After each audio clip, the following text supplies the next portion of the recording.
This may be what you all think as your first time in the presence of a divine cosmic being. But this is not the first time this energy has graced the planet Earth. And if you are watching this now, it is not a coincidence. This is a cosmic intervention in your life to make you manifest what you want.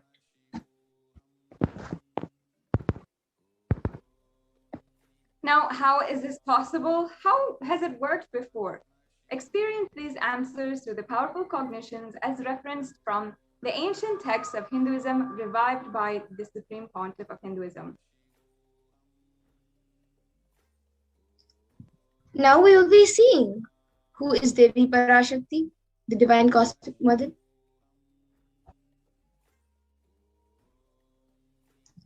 Devi is the ultimate pure feminine consciousness, the cosmic mother. She is the Source Shakti, and it is in her cosmic womb, the Brahmanda Yoni, from which billions and billions of universes come out and go in. It is the source where the Big Bang and black holes go on and on. Parashakti is the main deity of the sacred feminine and the divine consort of Bhagavan Paramashiva, who is the primordial divinity in Hinduism.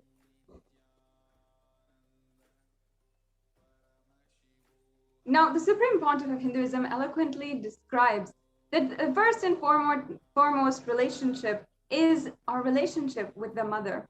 The ability to learn, even the ability to relate, starts with mother. How to relate with another person always starts with your relationship with the mother. And understand your idea to relate, your ability to relate starts with mother. Mother is just an important way to connect what you think as life. In the Vedic tradition, all of the rituals, rishis, all of the great Vedic scientists were aware that your ability to connect with the mother should be directed to the cosmos itself. And it should be inspiring. It should awaken your higher consciousness. It should inspire your higher consciousness to experience and express through you. It should awaken your higher consciousness. Connecting with the life as your mother is the most sweetest, most beautiful, most excellent, and easiest form to ever connect. Today, out of his extreme compassion and love, the Supreme Pontiff of Hinduism is manifesting Devi Parashakti herself and gracing us, answering all our questions, attending to our prayers, giving boons, healing us, revealing our past, present, and future, and delivering profound spiritual truths. This, and ultimately giving us the experience of Paramashivoham itself. Now we will be seeing what is the BHAVA Samadhi Darshan. Now, first of all, what is Samadhi? For those of you who don't know, Sama is oneness, and Adi means source. So Samadhi means one with the source. Bhava means attitude or aspect or emotion. And Bhava Samadhi together means being one with the source through a certain aspect. And Darshan means to have a glimpse of. In the Vedic tradition, it is used to describe the moment when we behold a deity, an avatar, a saint, or an enlightened being. As just seeing a being, such a being can cleanse the karmas of lifetimes and create a deep lasting transformation in all of us.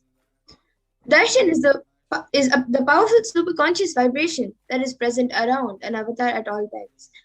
And he simply radiates darshan just as the sun continuously radiates light. The auspicious moment when we are able to catch it becomes the moment of darshan for all of us, including you. Raising you to the next level of superconscious breakthrough is like hitting the reset button on your system. The fundamentals of the Bhava Samadhi Darshan are first, that the divine cosmic beings are real, and they manifest from Kailasa, the enlightened time-space zone, through deities and incarnation. And divine cosmic beings manifest through the Archavatara, deities in the temples, and through the Bhava Samadhi Darshans in Nijhavatara, the incarnation. And the Bhava Samadhi Darshan is the science of the Nijhavatara manifesting Paramashiva, the consciousness. It is where the formless, the being of Paramashiva, expresses through the Divya Sharira, the light body, and manifests as the Nijavatara, the physical form embodied form for us to experience Paramashiva. Now here we have, and you can see Devi Parashakti as she is expressing through the being of Rajarajeshwari and manifesting as the Nijavatara, the physical form, Devi Meenakshi. The Arjavatar, which is the deity, reflects the consciousness and manifestation of the being, of the superconscious energy. But human beings are not mature enough to receive the higher level experiences from the Arjavatar directly. And so, the avatar, the physical embodied form, has come down to bridge the gap and create an experience of superconscious energy in all of us. Now, the Bhava Samadhi Darshan awakens your Kundalini Shakti, which is the latent potential energy in every human being. This influx of superconscious energy visibly slows down your aging process and improves the immunity to disease. During Darshan, the whole brain comes alive and turning into a superconductor of conscious energies that heal, empower, and transform our lives. And during the Bhava Samadhi Darshan, our neurons mirrored that of the avatar. Mirroring neurons activate and process all the observed movements or information of the avatar just by seeing. That is, the entire body can silently and without moving perceive what is happening elsewhere through a process of direct observation, which is experiencing the superconscious energy radiated by the avatar.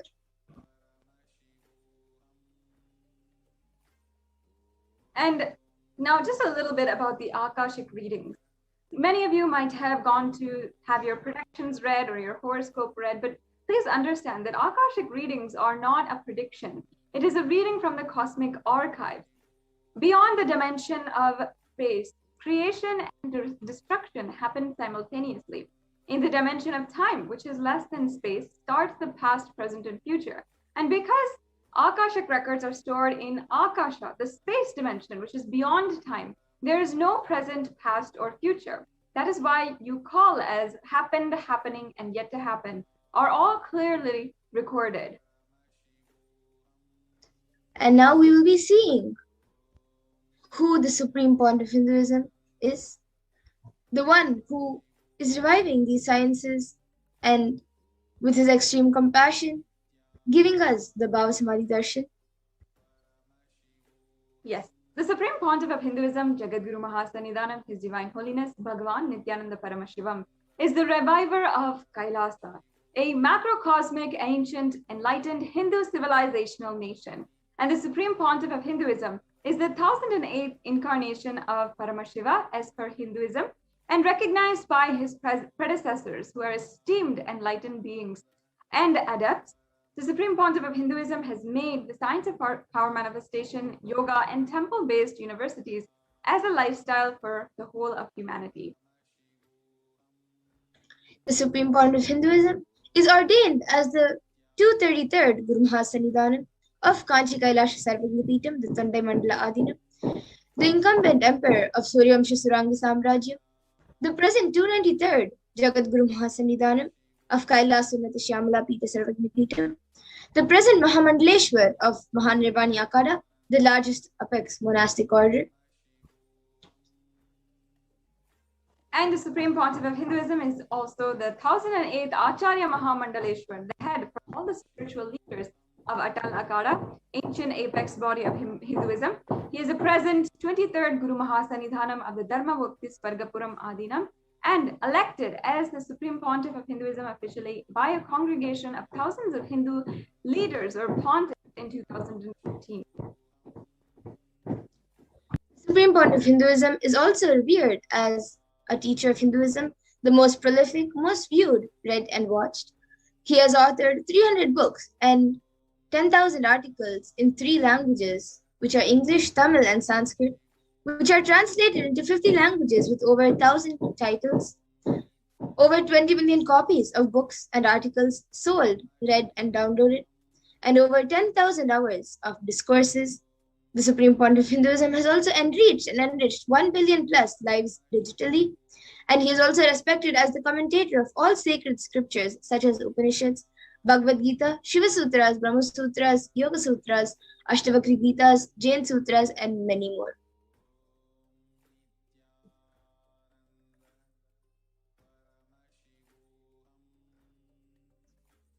Masada Shilpi, I think you're muted now.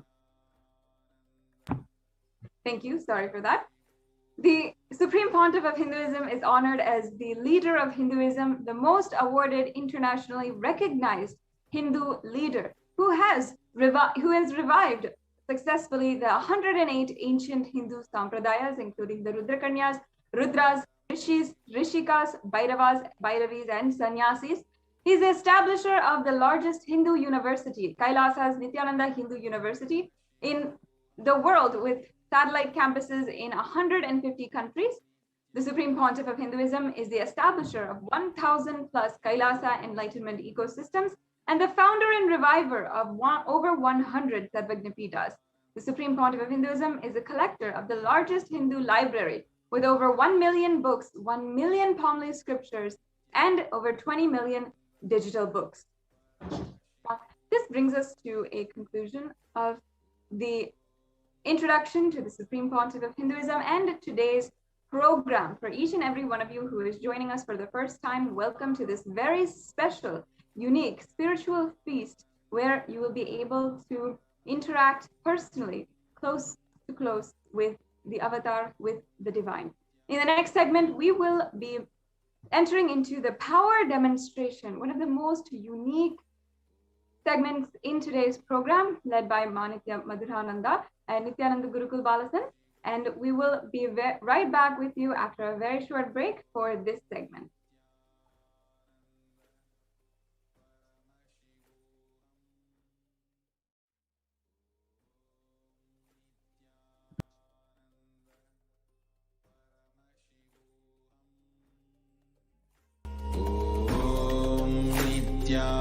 Nithyananda Paramashivoham.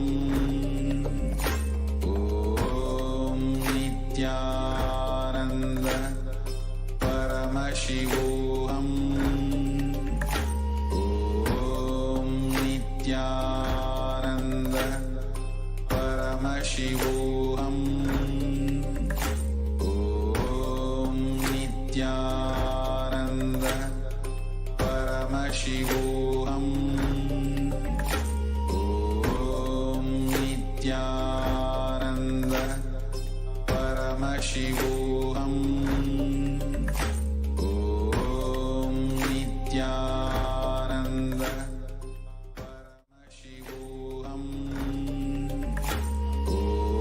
Om Nithyananda Paramashivoham. Om Nithyananda Paramashivoham. Om Nithyananda Paramashivoham. Om Nithyananda Paramashivoham. Om Nithyananda Paramashivoham. Yes. Nithyanandam, everyone, welcome back.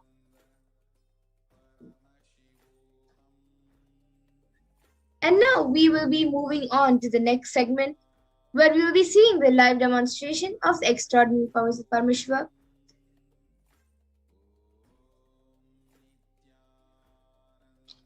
Today, the Balasans, the Nityananda Yogis, and the initiate disciples of the Supreme Pontiff of Hinduism will be demonstrating the powers of third eye and sharing with all of us the experiences and results of the extraordinary manifestation of the divine powers awakening in us through the Diksha. In today's BHAVA Samadhi Darshan, all of us will be receiving the initiation into the third eye awakening and various other powers with the blessings and grace of the Supreme Pontiff of Hinduism.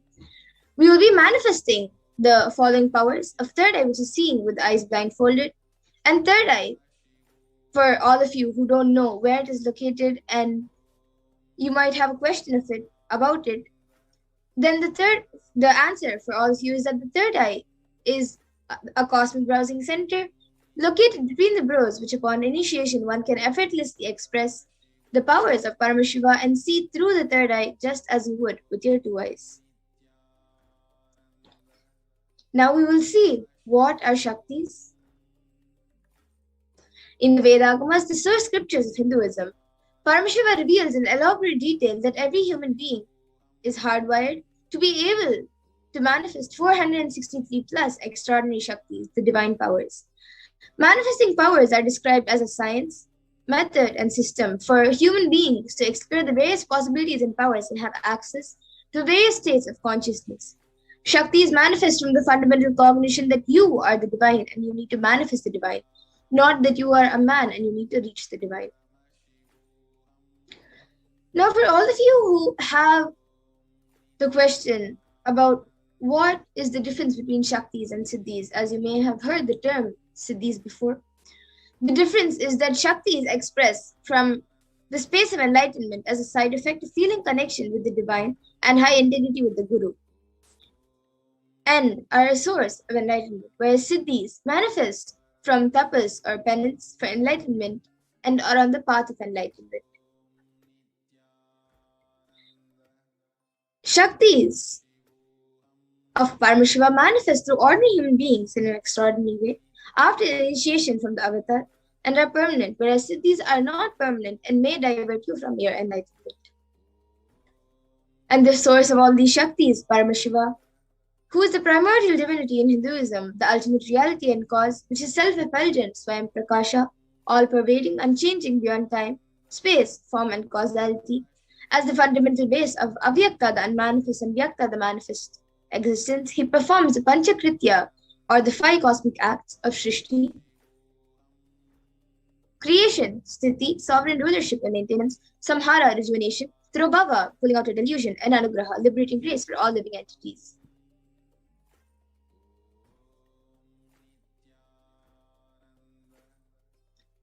And now the avatar of Paramashiva, the supreme pontiff of Hinduism, Jagat Guru Mahasannidhanam, His Divine Holiness, Bhagavan Nithyananda Paramashivam, as the 1008th living incarnation and representative of Paramashiva, and the reviver of Kailasa, the ancient Hindu, enlightened Hindu civilizational nation, and the great cosmic borderless Hindu nation. Ever since the beginning of the civilization in Sanatana Hindu Dharma, has been a cradle of enlightened beings and highly advanced sciences. It was where the science of enlightenment and power manifestation were lived and taught as a lifestyle. For the first time in the modern day, the supreme pontiff of Hinduism is reviving these sciences and transmitting it to the world at a record-breaking pace, which has not been accomplished before by anyone. And the next is the Guru Parampara, where all of this knowledge and the science of manifesting these Shaktis are passed down from one generation to the next generation through the initiation, the Diksha. The supreme point of Hinduism, being recognized as an incarnation at a very young age, was trained and taught these sciences to revive the initiations and knowledge repositories for billions to manifest the science of power manifestation from the disciplines of Vedanta, Tantra, Shri Vidya, Yoga and Yogic powers, Mantra Shastra, Siddha Vidya, science of Aushadha, Advaita and Bhakti Yoga, Paramashivoham and Paramashivoham.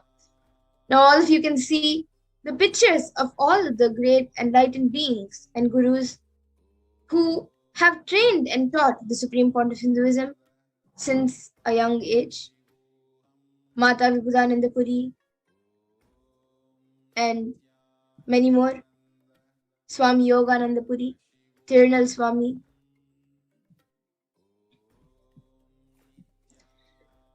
And now for everyone who might have the question about how we can awaken these Shaktis in us.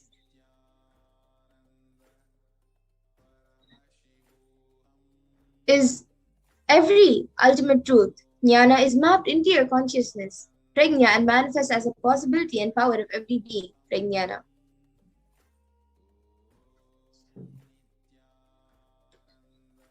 The science of power manifestation is authenticated through 4 aspects of evidences or pramanas. The first is the Shastra Pramana, which is the eternal, unchangeable truths revealed in the source scriptures. And the next is the Apta Pramana, which is the experiences and results of Aptas or authorities of Hinduism, where the Vedic rishis and scientists who have time tested and verified these sciences. And the next is the Atma Pramana, or an account from the supreme point of Hinduism, this millennium's avatar's personal experience on power manifestation, and the Pratyaksha Pramana, or empirical evidence from observation and scientific experimentation. The Vedas are the ultimate superior authority for Hindus and are pure science where the ultimate truths are explained. Agamas are also the scriptures where the applied technology and applied science is expanded. And the Vedas and Agamas, which are a living applied science, are given the status of Shruti as they are directly revealed by Paramashiva and they are the ultimate, eternal, unchangeable truths. And a reference cited from these Shastras or source scriptures is called the Shastra Pramana. And now, let us get ready to witness a very unique, very exciting live demonstration of the power manifestation. We will be first getting into the power of third eye. The Shastra Pramana for the power of third eye is from the Vijnana Bhairava Tantra. Kapalantar manonyasya tishtan milita lochanaha kramena manasodadyat lakshaye lakshyamuttamam. The translation for this verse is, by fixing the mind on the inner space within the crown center and sitting stably without any movement, having the eyes closed in succession, by the stability of the mind in inner space through the power of the third eye, one directly sees the ultimate goal Lakshyam by having the vision beyond the sight that reveals a new objective place, attaining the space of oneness with the source Paramashiva.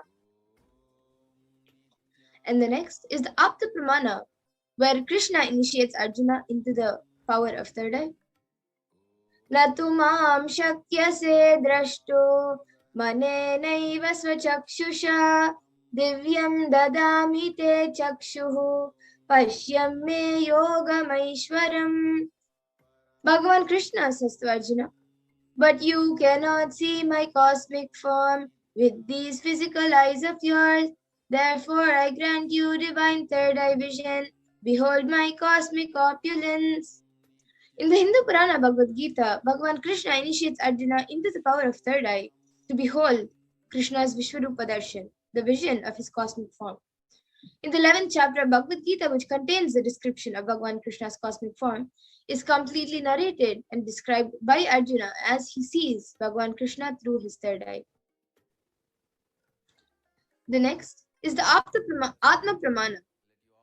In Swamiji's own words, the experiences that I was able to see everything around me, above me, the whole 360 degree, 10 directions, below me, everything. I realized not only I was able to see, I was able to feel, experience all of that as me. The next is the Pratyaksha Pramana, where using a PET, a positron emission tomography, the brain waves of the supreme point of Hinduism himself was measured, and it was measured that when doing daily activities, there was high activity measured in the brain where the third eye is located, and when in deep samadhi state, only the third eye region is active and almost 90% of the rest of the brain is at peace. Now, we will be entering into the live demonstration, the Sakshi Pramana of the power manifestation. We will be back in just a few minutes. Please stay tuned for experiencing and witnessing the live demonstration of the power manifestation.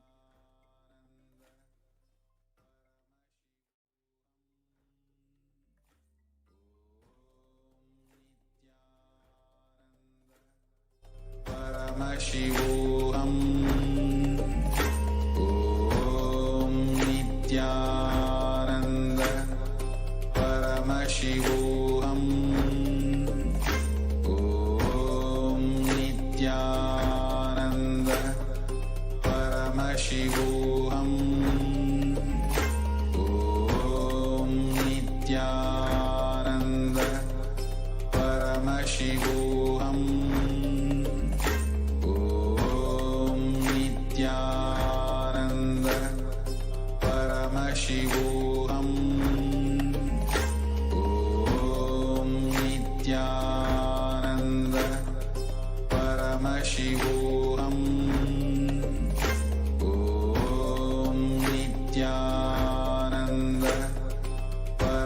Paramashivoham. Om Nithyananda Paramashivoham. Om Nithyananda Paramashivoham. Om Nithyananda Paramashivoham.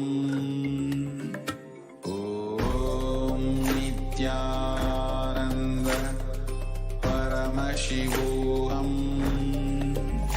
Om Nithyananda Paramashivoham. There are some great spiritual sciences unique to Hinduism. Subtle, otherworldly, but definitive sign. Manifesting the cosmic beings in Archavatara, deities in Nijavatara, living incarnations is possible. Understand? Priya Pada of Vedas and Agamas elaborately explain the whole science of making the cosmic beings manifest in Archavatara, deities and Nijavatara, living incarnations, both. During the BHAVA Samadhi Darshan, literally those cosmic beings manifest through this body. Just like how they manifest in Archavatara, deity, they manifest in Nijavatara, Pratyakshavatara, and give you all the boons you ask, bless you. You see, each God is an independent intelligence to lead you to enlightenment. Each God is a bridge for you to achieve the Shivatva, the ultimate Shiva consciousness. Yes, so now I welcome you all back, and we will be getting into the live demonstration of the power of third eye.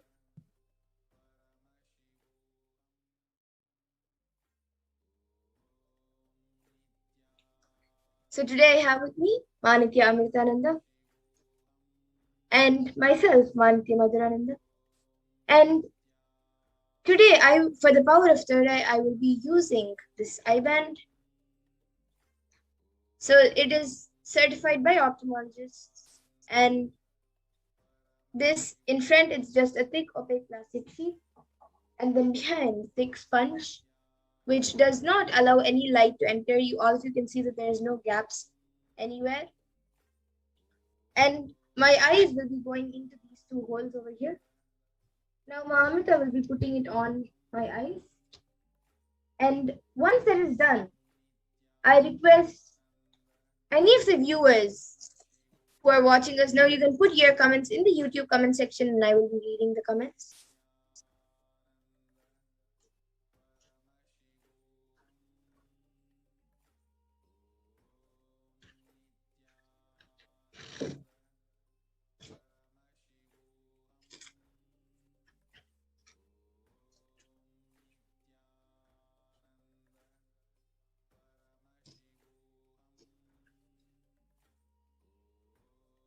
You can move it a little to the left. Yes. Okay, so now I have the eye band put on me. I will be turning to my right, my left, up and down. So as you can see that there is no gaps anywhere around my eyes in a way that I can see with my physical eyes. Now Amrita will be projecting the YouTube comments in front of me.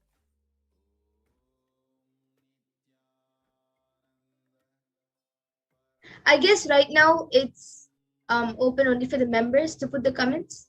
So I request any of the members, the YouTube members, you can put your comments in the YouTube comment section and I will be reading it. You can put anything which you would like me to read.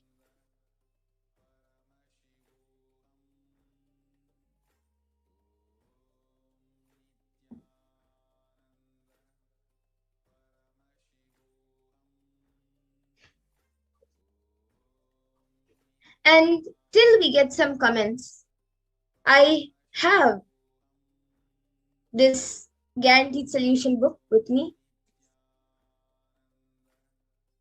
And with this book, I will be reading any random page from this book. There is nothing inside the book, it's all empty. Just the contents of the book. Ma Amrita will be now opening a random page and giving it to me, and I will be telling you all the page number and the contents of the page, what is written on the page. So yes, all of you could see that she has opened a page randomly.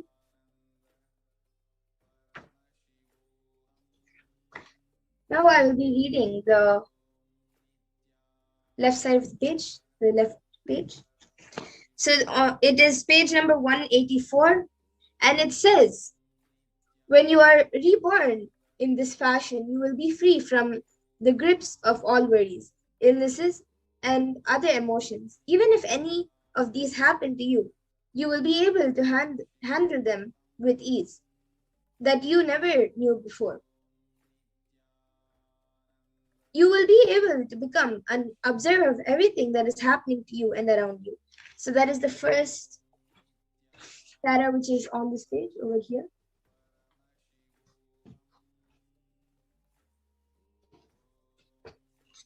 I hope all of you can see.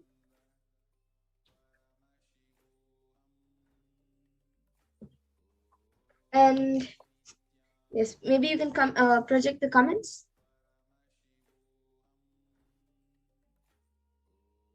Okay, looks like we still are waiting for some more comments. In that time, I will be reading another page. So Mamita, you can open a random page.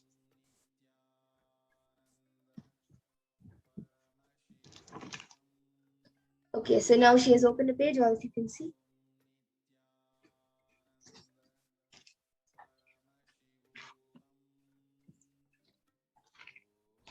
Yes, so this is page number 519 on this side.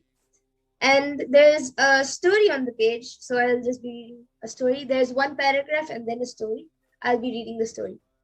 So it says, a small story. One man was on a cross-country rail. He spent all his time in the observation car watching the passing scenery outside. An elderly lady was seated next to him, and he told her that the best part of the journey was the breathtaking scenery outside. The lady shook her head, sat for a while looking out of the window, and left. A little later, the lady came back, sat for a short while looking out of the window, and then got up and went. After some time, she came again, and this time she sat behind him. After a few minutes went by, she tapped him on the back and asked, "Excuse me, but do you see something that I don't?" And then it says laughter with an exclamation mark in brackets. So if you can see the story here.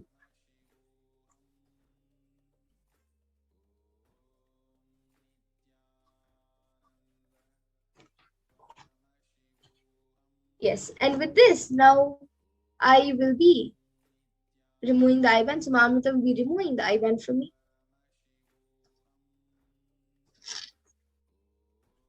All of you can see that the entire time I did not touch the IBAN, as to make it more foolproof, the yogi or the Balasan manifesting power does not touch the IBAN.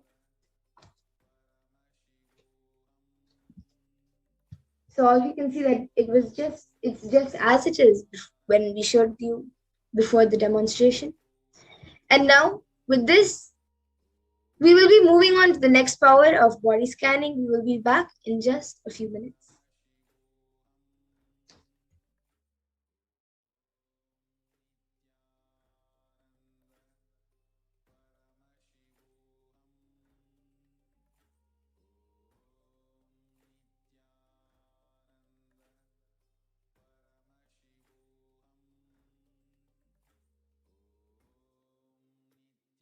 There are some great spiritual sciences unique to Hinduism. Subtle, otherworldly, but definitive sign. Manifesting the cosmic beings in Archavatara, deities in Nijavatara, living incarnations is possible. Understand? Priya Pada of Vedas and Agamas elaborately explain the whole science of making the cosmic beings manifest in Archavatara deities and Nijavatara living incarnations, both. During the BHAVA Samadhi Darshan, literally those cosmic beings manifest through this body. Just like how they manifest in Archavatara deity, they manifest in Nijavatara, Pratyakshavatara, and give you all the boons you ask, bless you. You see, each God is an independent intelligence to lead you to enlightenment. Each God is a bridge for you to achieve the Shivatva, the ultimate Shiva consciousness. Krishna is the bridge for you to achieve the Krishna consciousness. But the Shiva consciousness, Krishna consciousness, all consciousness is one and the same. Ultimate consciousness only. So that energy itself completely expresses. Just like Radhika, when I see my own sweetness in the mirror, I become eager to taste it. I find that the only way to relish this sweetness is through the constitution of Sri Radhika. Bhava Samadhi Darshan is a window to the infinite expanse of consciousness, allowing us to glimpse the formless in a way that we can understand. It cleanses the karmas of lifetimes. It awakens our biomemory to the space of Paramashiva, the ultimate consciousness, and creates a deep and lasting transformation in us.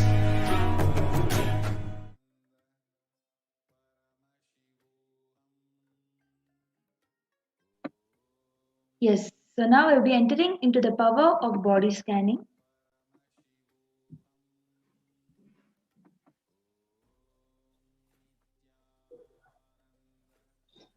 And in this power of body scanning, it awakens the ability to scan any illnesses, diseases, medically diagnosed issues, and provide solutions through the third eye.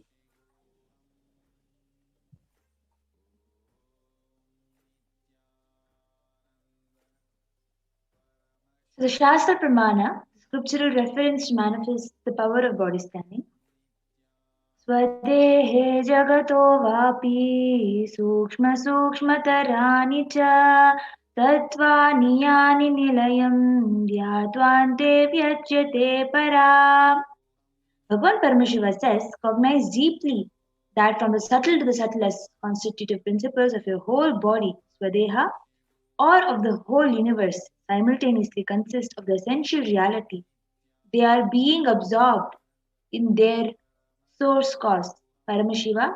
By the experience of such restful awareness, one becomes complete from all thoughts, and the ultimate universal divine power, Paradevi, Parashakti, Adishakti, is revealed, and the supreme power manifestation happens. And the Apta-pramana for the power of body scanning is from the life of a Siddha. Therayar was a Siddha and one of the prominent disciples of Agatya. One day, a man suffering from severe headache comes to Agatya for healing. Agatya uses the power of body scanning and identifies the root cause of the headache. He reveals that there is a small therai, a type of frog, sitting in the person's brain. Agatya immediately instructs Therayar, his disciple, to perform an open-head surgery and remove the frog. After the surgery is completed successfully, the person is healed and cured of the headache. Thus, he gains the name Therayar. So here's Atma Pramana, an account from the Supreme Pontiff of Hinduism, Jagadguru Mahasannidhanam, His Divine Holiness Bhagavan Sri Nithyananda Paramashivam's life that time-tested and authenticated the science. So on the 22nd December 2019, the Supreme Pontiff of Hinduism, His Divine Holiness Bhagavan Nithyananda Paramashivam, revealed how he uses the power of body scanning. In paraphrasing his own words, only when I had the multiple compound hand fracture, I was forced to go for surgery and therefore for medical checkups related to that. At that time, they detected heavy metal quantity in my different organs. It was revealed that I had been poisoned without our knowledge. I immediately used diagnostic methods instead of medical facilities to study the body condition due to the poisoning. Through body scanning, I found out what the problems, imbalances had happened and where the problem had manifested.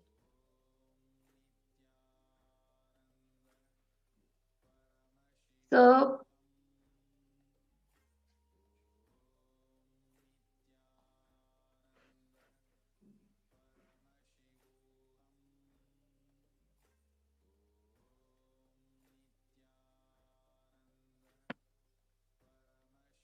now we will be witnessing the Sakshi Pramana, where we will be demonstrating the power of body scanning after a small break.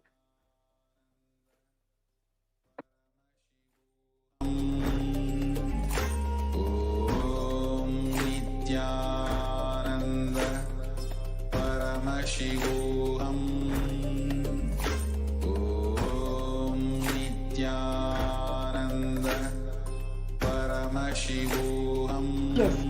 So now we will be continuing. Om Nithyananda Paramashivoham. Om Nithyananda Paramashivoham. Also sorry for the technical glitch. Now we will be continuing. Swamiji is also saying, I use allopathy as a second opinion to verify my findings. Paramashivoham. Om Nithyananda Paramashivoham. Yes, and now all of you can see on the screen being projected the Sakshi Pramana, the experiences of few of the thousands of the initiate disciples by the Supreme Point of Hinduism. So here you can see a few screenshots of the people, the devotees who have shared their experience of the power of body scanning, the Sakshi Pramana. And now we will all be witnessing a live demonstration of these extraordinary powers. So whoever would like a body scan can put your comments in the YouTube comment section and we will be doing a body scanning for you. I already see few comments. Shri Hiranyavarnananda Nithyanandam, I would like a body scan. So Prajnana, you can start for Hiranyavarnaya. And I see Ma Dolly Reddy who has asked a body scanning for Kiyashini. Pain in the liver and stress. She has permission. Okay. And also for Shanbhagavalli. Pain in the joints. Okay, Ma. First I will be doing it for a body scanning for Ma Kiyashini, and then we will go to Ma Shanbhagavalli.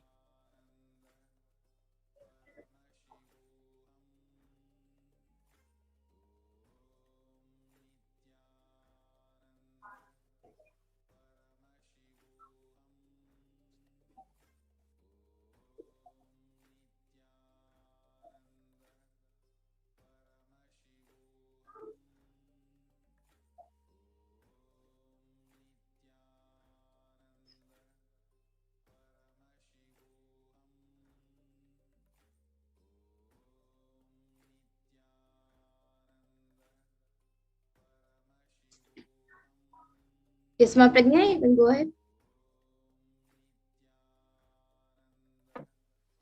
Yes.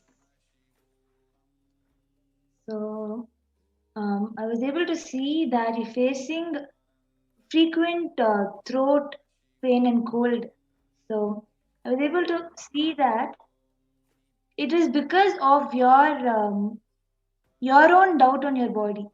It is not having anything to do with your body's health, or it is not anything to do with your body's problem, but your cognition problem, which is causing it in a physical way. So I was able to see that you should go and do the Nitya Kriya, the Kriyas that Swamiji has posted it is available in the websites. So you will be able to go and find it there. So you should do the Kriya and help your body to align back in a physical manner and in a cognition level. Yes. So, Shrinti Hiranya Varanandaya, you can get back in the comment section if you are able to relate to what Ma Pragnana revealed. And Ma Dolly Reddy, I was able to see that for Kiyashini, I was able to see that the pain, as you have asked for something specific, I was able to see that the pain in the liver is caused because of there's lots of acidity kind of thing, like in the food which he's eating is not a balanced diet, and that is also causing acidity in the stomach and liver and everywhere around the body. And it's because of that there are lots of imbalances in the body, and that is causing the pain in the liver. And I was able to see for the stress, it is actually unnecessary stress for whatever problems and things which he's doing. The stress which she's taking on herself is actually unnecessary. If she just sits for some time and plans out things little properly, or even if the planning is not done, if she consciously decides to not get stressed and focus on the work without getting stressed, that will help her to come over the stress. Because I was able to see that it's just unnecessary stress. It's not actually putting any, like the stress is not putting any negative impact on the body. But of course, she should come out of the stress, and actually it is unnecessary. And I was also able to see that in her legs, like just from the knees to the feet, in that area there is like few patches of like there are just few small patches, like it looks like blood clots, I guess. Yeah, it's like small blood clots, which maybe like 3 or 4 in the right leg I was able to see. For that, I was able to see if she keeps her legs in a little higher, in a higher level when she sleeps for like 1 week, that will be healed. And for the for her livers and for the acidity in her body, if she just starts a balanced diet, it will become fine. So like more fruit juices, more vegetables, and maybe you can have like 1 meal of rice, 1 meal of chapatis, and 1 meal of fruits. She should take more fruits and vegetables in her diet. And yes, so this is what I was able to see for Kiyashini Ma already. So if she's there, or she can get back in the comment section, or you can also put back in the comment section about if you were able to relate to what was revealed. And Ma Pragnana, you can start scanning for Ma Shanvagavalli, as there's pain in the joints, so you can start scanning for her.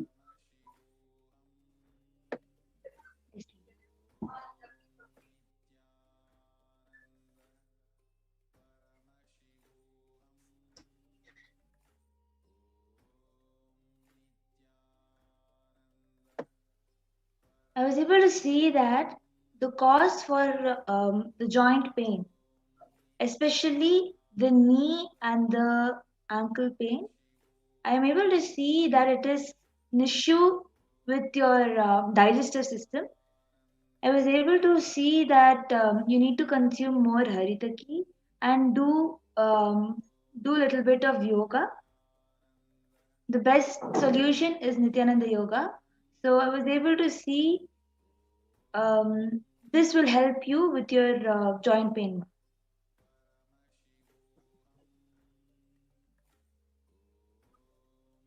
So Ma already, you can get back in the comment section if you were able to relate what Ma Pragnana revealed for Ma Shanbhagavalli and what I revealed for Ma Kiyashini. And for everyone else who would like a body scan, and maybe I guess today, as only members are able to put the comments, I guess many of you are not able to put the comments also. And for everyone else, even the members who would like a body scanning, every day at 2 a.m. IST and 4 p.m. IST, we will be having the power manifestation segment with the preparations for the Parashakti Akash readings. So all of you are welcome again to come and put your comments for a body scanning and for various other powers. And we will be more than happy to do a body scanning for you. And with this, I thank all of you for joining us for this power manifestation segment. Please stay tuned for the further segments. Thank you, Nithyananda. Thank you, Nithyananda.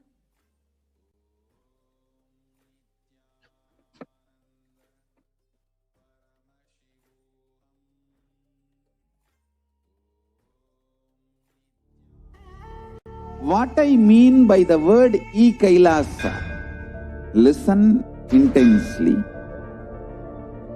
Enlightenment ecosystem, literally enlightenment itself, in your own home, wherever you are. If you cannot come to Kailasa, it's okay. Kailasa can come to you.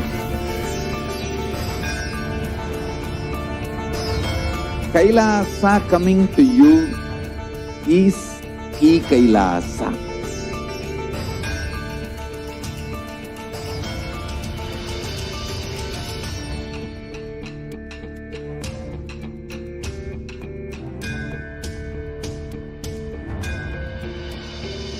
I will revive Hinduism. I am a Hindu revivalist, not by any revolution, but by evolution.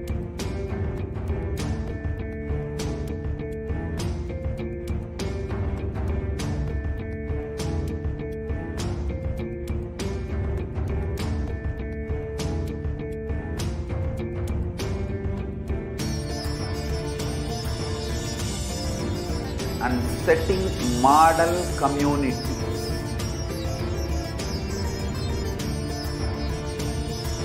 Kailasas, enlightenment ecosystems, Sarvanya Pitas all over the world.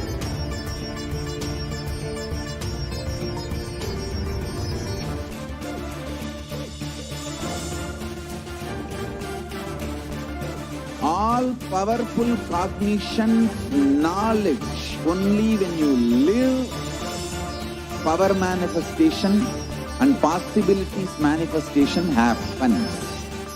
It's a fundamental truth.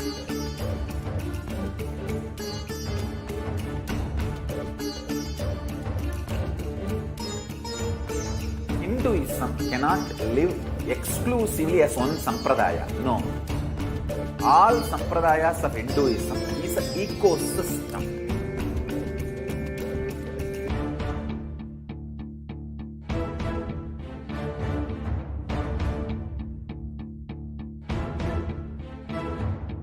So don't keep quiet thinking that if one sampradaya is attacked, only that sampradaya is going to be affected. All of us are ecosystems.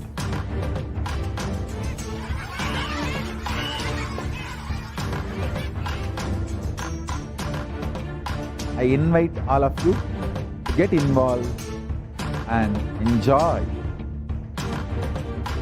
Hinduism by the principle of Dharmo Rakshati Rakshitaha. When you protect Dharma, Dharma protects you. We will make the whole planet flourish spiritually. The spiritual prosperity will happen to the whole planet. We all have to coexist together.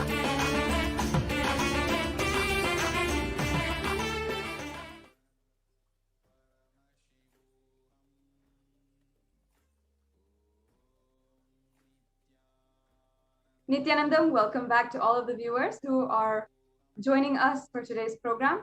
Many of you have already have already just seen the power demonstration by the Gurukul Balasants, and many of you who have even been able to participate in the body scanning power, meaning that Gurukul Balasant has scanned your body.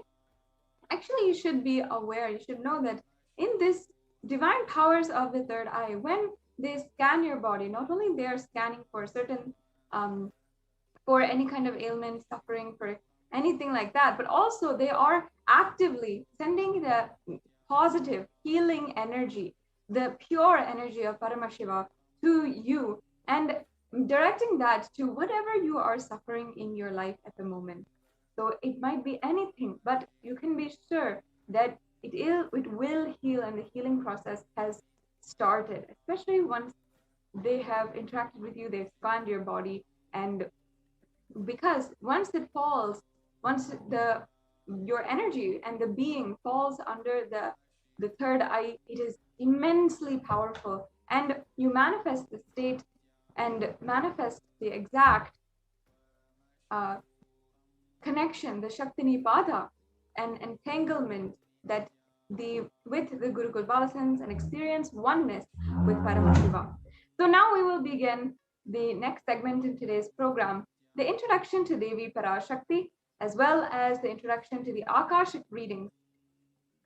Devi Parashakti is the cosmic divine mother, and she is the source of all of each and every one of us, and source of all of the billions and billions of universes, multiverses that exist today.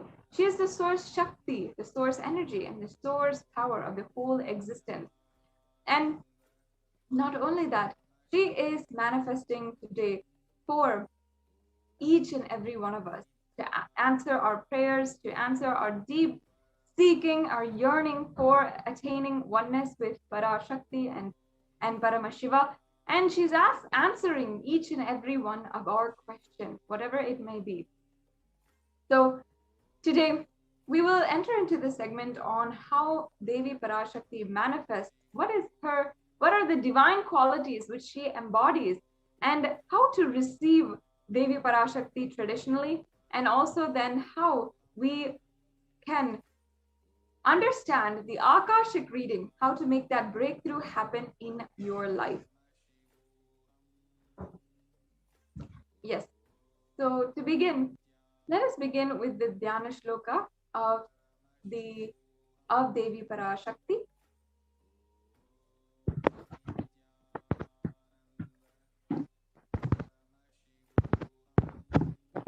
So the Dhyana Shloka for Devi Parashakti is from the Lalita Sahasranama.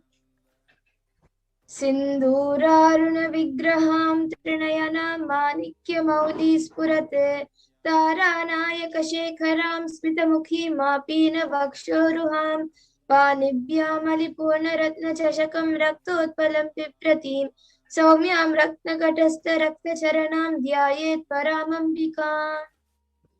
And the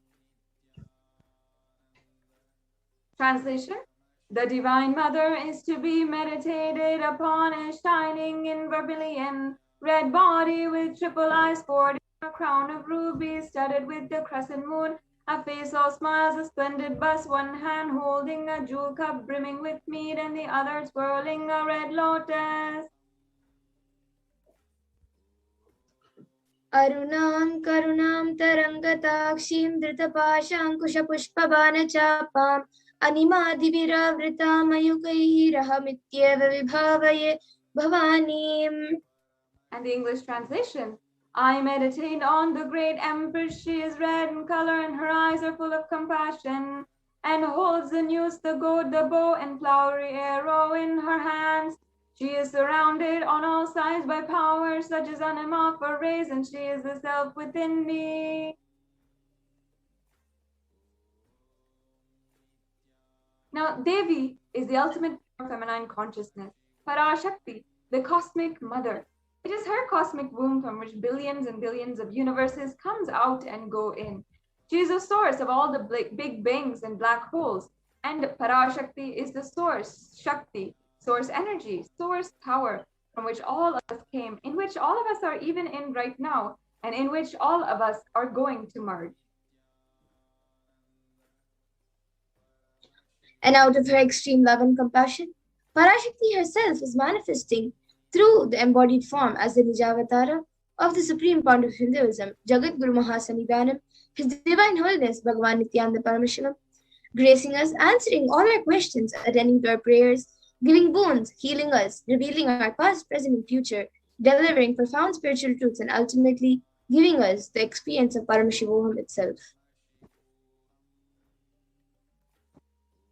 In the words of Devi Parashakti herself, as she read out from the cosmic archives, raising as Omkara, expressing as the Vedas and Agamas, blossomed as Himkara, filled as Parashodasi, living in the 40 triangles, the Kailasa Swamini, who is Kailasa Sripura Chintamani, Parashodasi, sitting as Paramashiva Parameshwari, who rules the world, Paramashakti, Manonmani, Meenakshi, as Nithyananda, I took Nijavatara to give good boon to everyone, to bestow all goodness, Hiranya Garbha Swarupini, Brahmanda Yoni, Shyami, Chandramoli, Rapala Parna, Uma Parvati, Savitri, Navayavana, Samrajya Lakshmi, Parameshwari, Parashodasi, Meenakshi, taking the form of Nithyananda, I came here as Nijavatara. With great compassion, I am blessing. Listen, people, to do good to all of you. I took the form of Nithyananda and came down as Nijavatara.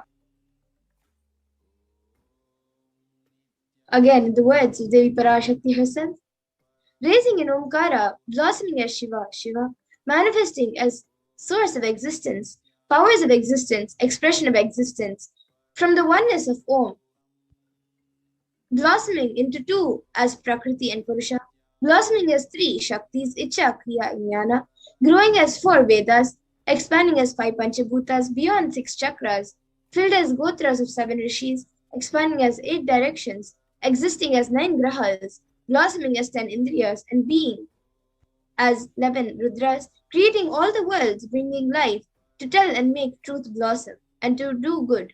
Parashodasi Meenakshi, in the form of Nithyananda, I came to bless every one of you. Yes. Now, let us understand how to receive Devi Parashakti. First, the Supreme Pontiff of Hinduism guides us. Literally, when Devi Parashakti appears there, you are seeing Paramashiva and Parashakti at the same time, at the same moment. And she is there in your screen. And so we should always receive her very traditionally. The Supreme Pontiff of Hinduism guides, therefore, keep 2 betel leaf, 1 banana, 1 betel nut, and 1 coin in front of the screen and watch Devi. In the Hindu tradition, the coin is actually considered a traditional dakshina. It can be of the lowest value, and in India, it can even be 1 paise. In the US, it can be even 1 cent or 1 penny. The Supreme Pontiff of Hinduism really clarifies that it's not about trying to monetize. It is okay if it's even just 1 penny. After 100 days, it'll be $1. In India, even 1 paise is okay.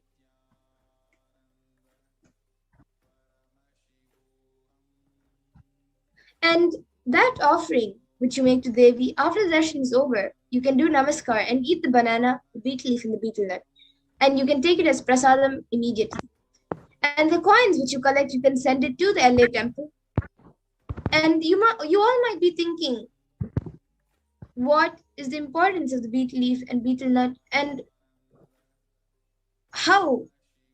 what difference does it make?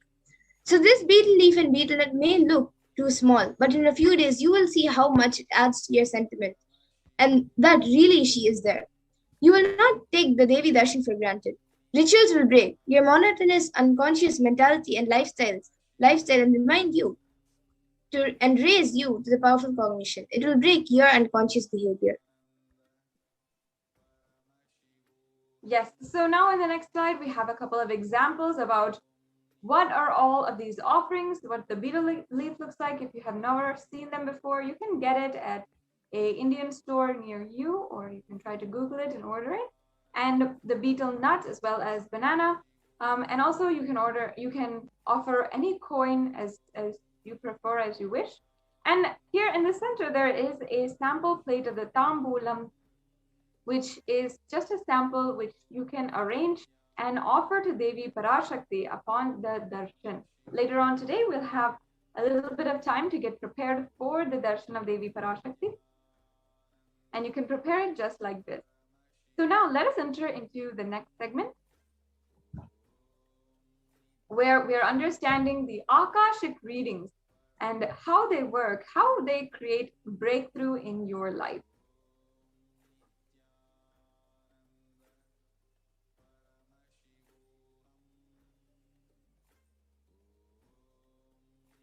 Yes, thank you so much. So we have Akashic readings. Now, what are Akashic readings? The Akashic readings are, we can go to the previous slide.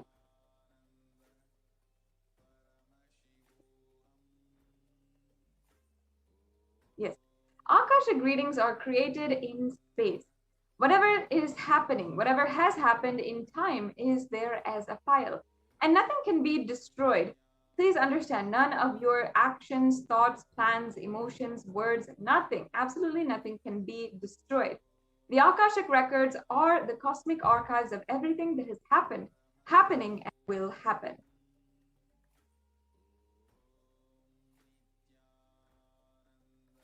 And The Akashic records are the verbal, visual, 5-dimensional documents, and whatever is happening is continuously getting recorded. All the information you collected from all your births is in your DNA. You can access some of them just to understand and not to waste the time doing the same things again and again.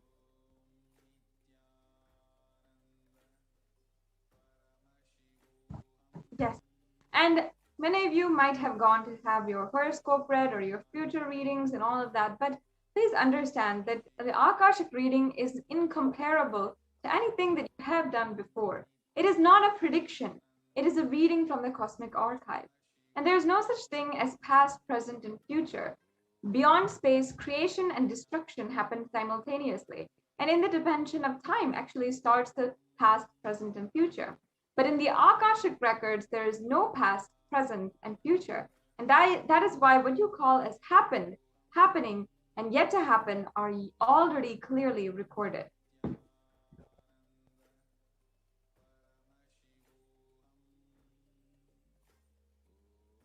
And in Swaminji's own words, what he says about the Akashic reading, nobody has a right to comment on these readings.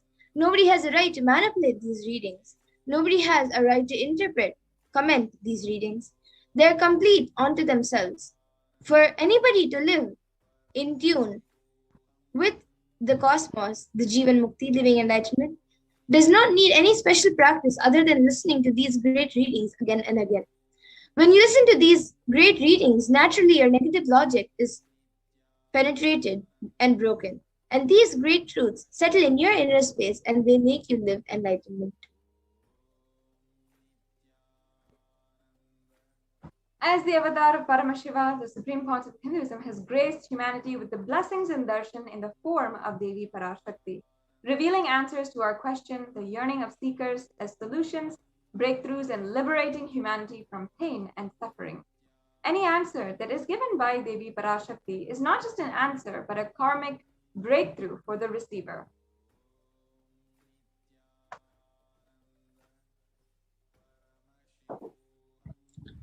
The Shastra Pramana for the power of Akashic reading is from the Jnana Bhairava Tantra, Dharana 61, Sutra 84. Akasham vimalam pashyan kritva drishtim nirantaram stabdatma tatshanat devi bhairavam vapurapnuyat.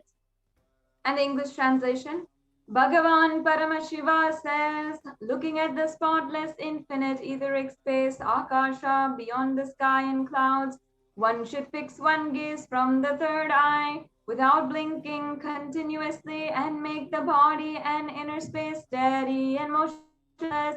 In that very moment, O Devi, one attains the nature and powers of the infinite space, Bhairava.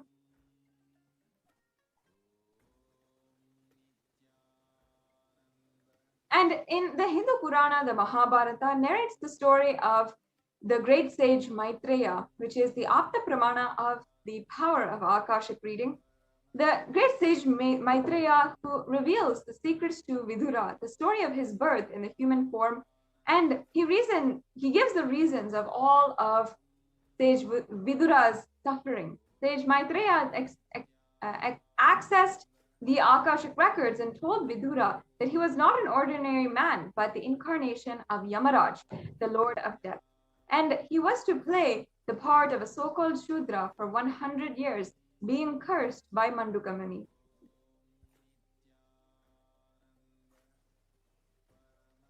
And for all of you who may be thinking, what are the benefits of the Akashic reading? The Supreme Point of Hinduism says, all the information you collect from all your births is in your DNA.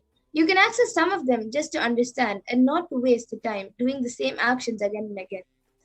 Accessing the DNA code, reading the Akashic codes, will be useful for you to be liberated from your default future, bringing an end to binding cognitions, known and unknown sufferings, leading you to experience enlightenment, Paramashivoham.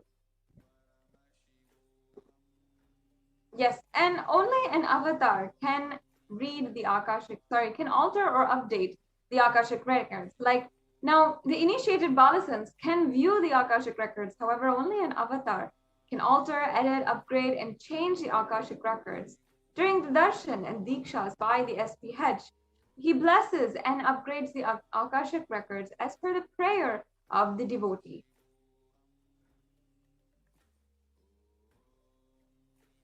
And for everyone who has the question about what you can ask in the Akashic reading, you can ask the most accurate and unbiased answer to any questions about your life, destiny, purpose, or any everyday part of your life. Or be spiritually healed of physical and emotional problems with just a look or a word. And understand the reasons behind your life's happenings. Receive blessings to fulfill your right desires. And also get the clarity to redesign your future. Yes, so this brings us to a conclusion to the segment on the Akashic record, and we will be moving on to the next segment of today's program. Stay tuned, and we will be right back with you after a quick break.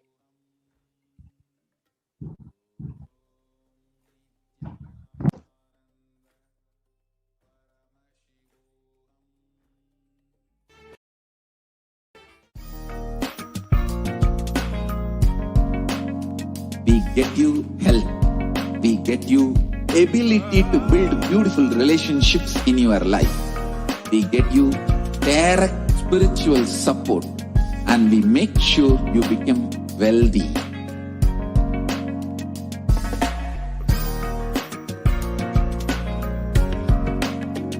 We won't stop giving you just good life. We will literally not stop till you live enlightened life. Manifesting the state of Paramashiva, space of Paramashiva, powers of Paramashiva, being of Paramashiva.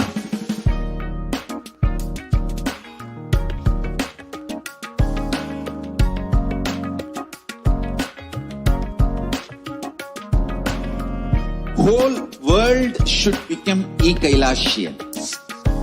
I want the whole world to know Hindus have something great to contribute to the world.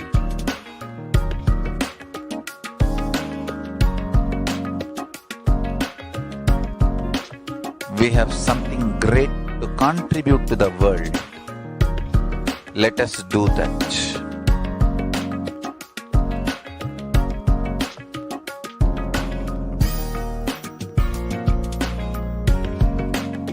Kailasa is proper customized spiritual service helping you to identify your root patterns of suffering. We have perfected the science of helping every individual from every cultural, religious, nationality background.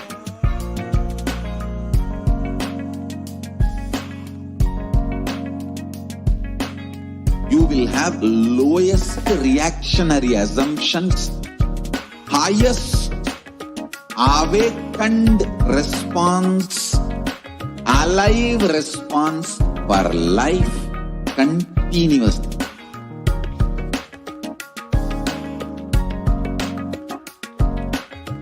Kailasa is enlightenment ecosystem, literally enlightenment itself in your own home, wherever you are.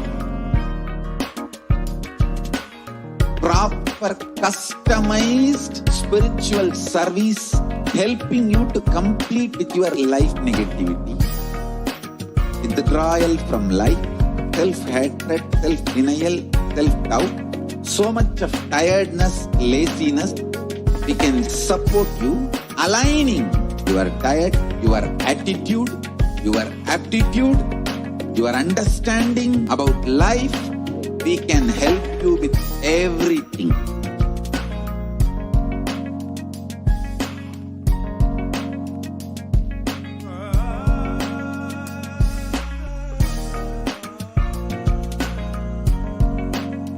If you are interested in enlightenment, we will immediately bring this to you.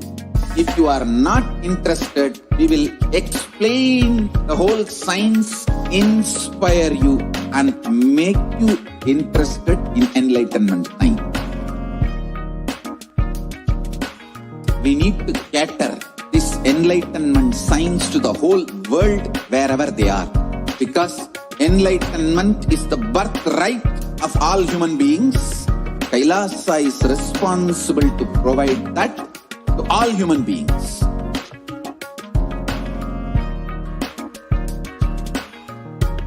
Kailasa.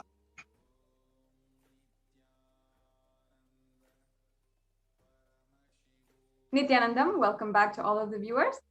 Now, if you are joining us from around the world, and you have just seen the last segment on what is the Akashic records, how to make a breakthrough happen in your life, then now in the next segment, we'll just want to take a few minutes to explain to each and every one of you how you can ask your question. So I request the volunteer if we can project the slides on how to ask the questions.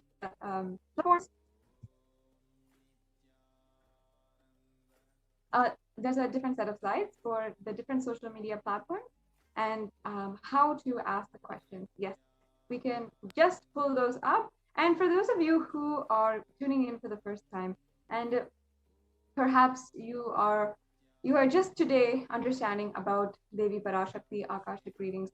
Devi Parashakti, the divine cosmic mother, the energy of the divine feminine consciousness, manifests through the Supreme Pontiff of Hinduism and answers the questions of every single one of us who deeply pray and sincerely request Devi Parashakti's divine blessings in our life. Devi Parashakti had literally manifested since April this year, after the Supreme Pontiff of Hinduism did a 35-day fast.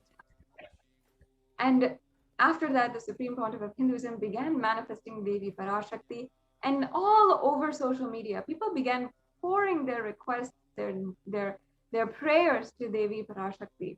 And now if you'd like to join the thousands of people who have been transformed since Devi Parashakti began manifesting on planet Earth through the Supreme Pontiff of Hinduism, now we will just go through a couple of steps on how you can ask your question.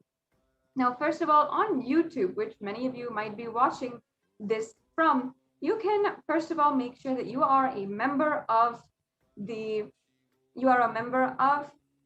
Kailasa's SATSANG Nithyananda YouTube channel. And this membership is a very easy process that you can just go through in a few minutes. And after that, you can ask your questions in the comment section of the video, of the live video. Make sure that you're asking the question during the live BHAVA Samadhi Darshan, and only then will Devi Parashakti be actually reading your comments and answering them. So if you get the opportunity, you will have the grace and blessings of Devi Parashakti answering your question. And it's not just that she might answer, she might give one look or one word or any kind of grace, but all of that is just pouring auspiciousness into your life. The next option that you have is Facebook. So if you want to, you can go to our Facebook page, Kailasa's SATSANG Nithyananda Paramashivam Facebook page.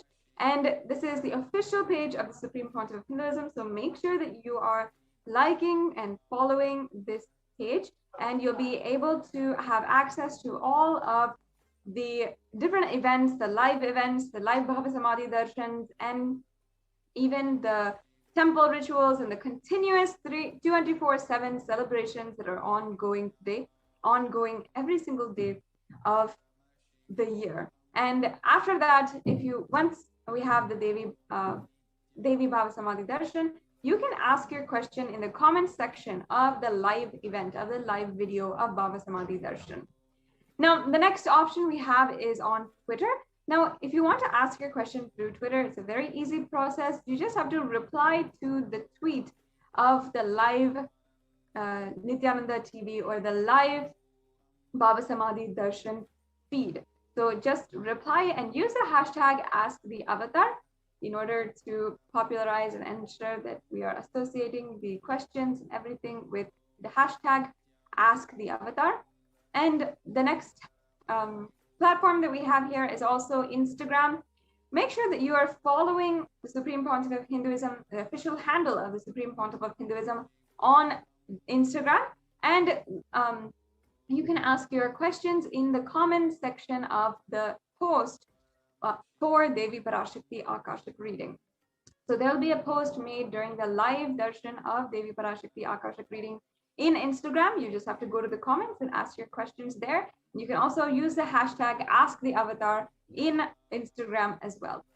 Now, if you are not very privy to social media, maybe you don't even have social media accounts, that's okay. You can go to kailasa.org and you can view the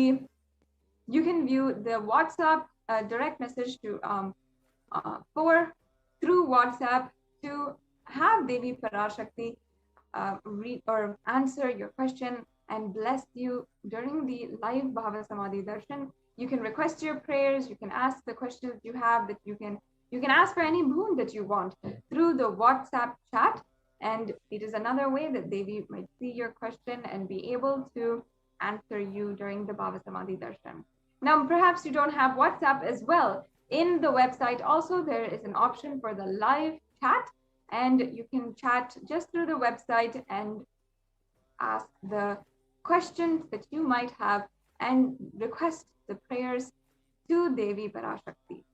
Now we'll be moving on to the next segment in today's program, understanding Devi Parashakti's revelations on immunity. Now, Devi Parashakti has been continuously manifesting every single day, and not only answering our questions and answering our individual prayers, but as well guiding the whole humanity in a time where we are literally navigating in the dark about our future, about our life circumstances, about situations that we are facing, and literally trying to grasp our way as if we are a blind person trying to go about our daily life.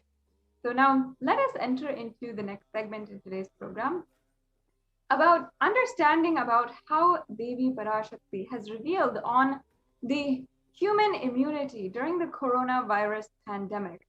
In this segment, we will be breaking down some of Devi Parashakti's Akashic readings, and part by part showing to each and every one of you how what Devi Parashakti had forewarned has manifested into reality and is the ultimate truth, and how we should follow Devi Parashakti's ultimate guidance now that we know for sure that her words are the truth.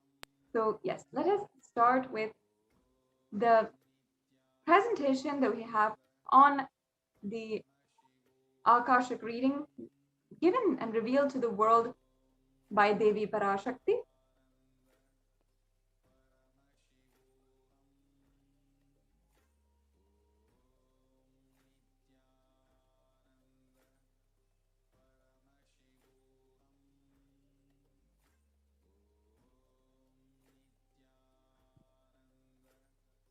we can go to the next slide.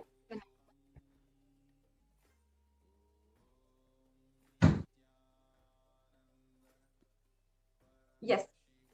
Moving on to the next slide. Yes. So I request the NTV volunteer if you can project this slide on the immunity.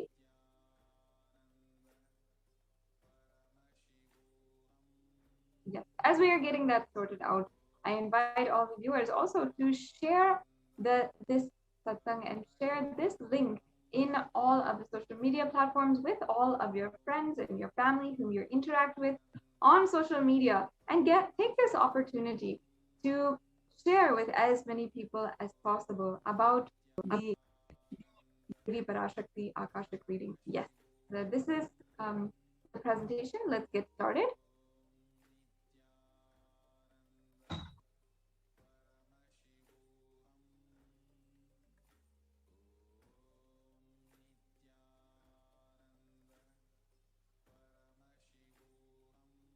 Yes, so we can go to the beginning of this presentation.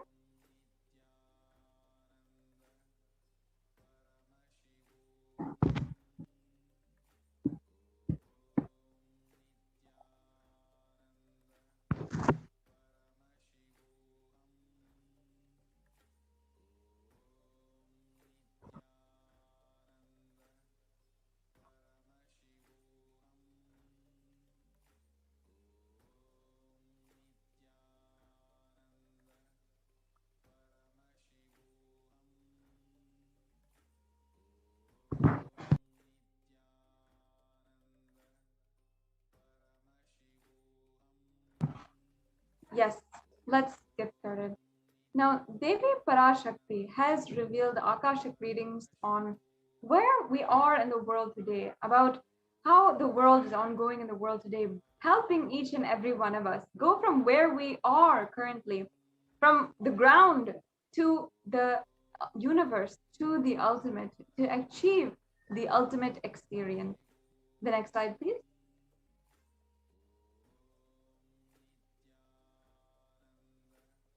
Yes, we can go on to the next slide.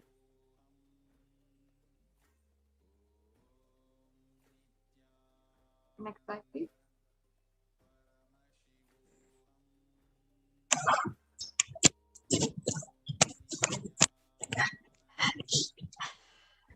The next slide, yes. So out of her extreme compassion, we can go to this slide.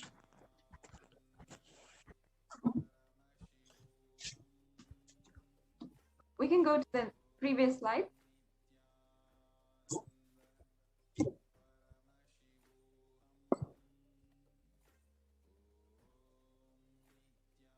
The previous slide, please. We'll go back.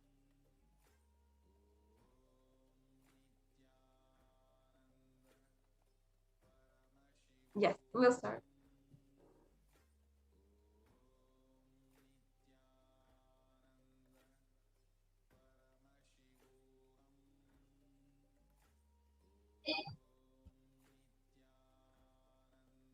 Yes. So today, let us see about what Devi Parashakti has revealed about the ongoing coronavirus pandemic and the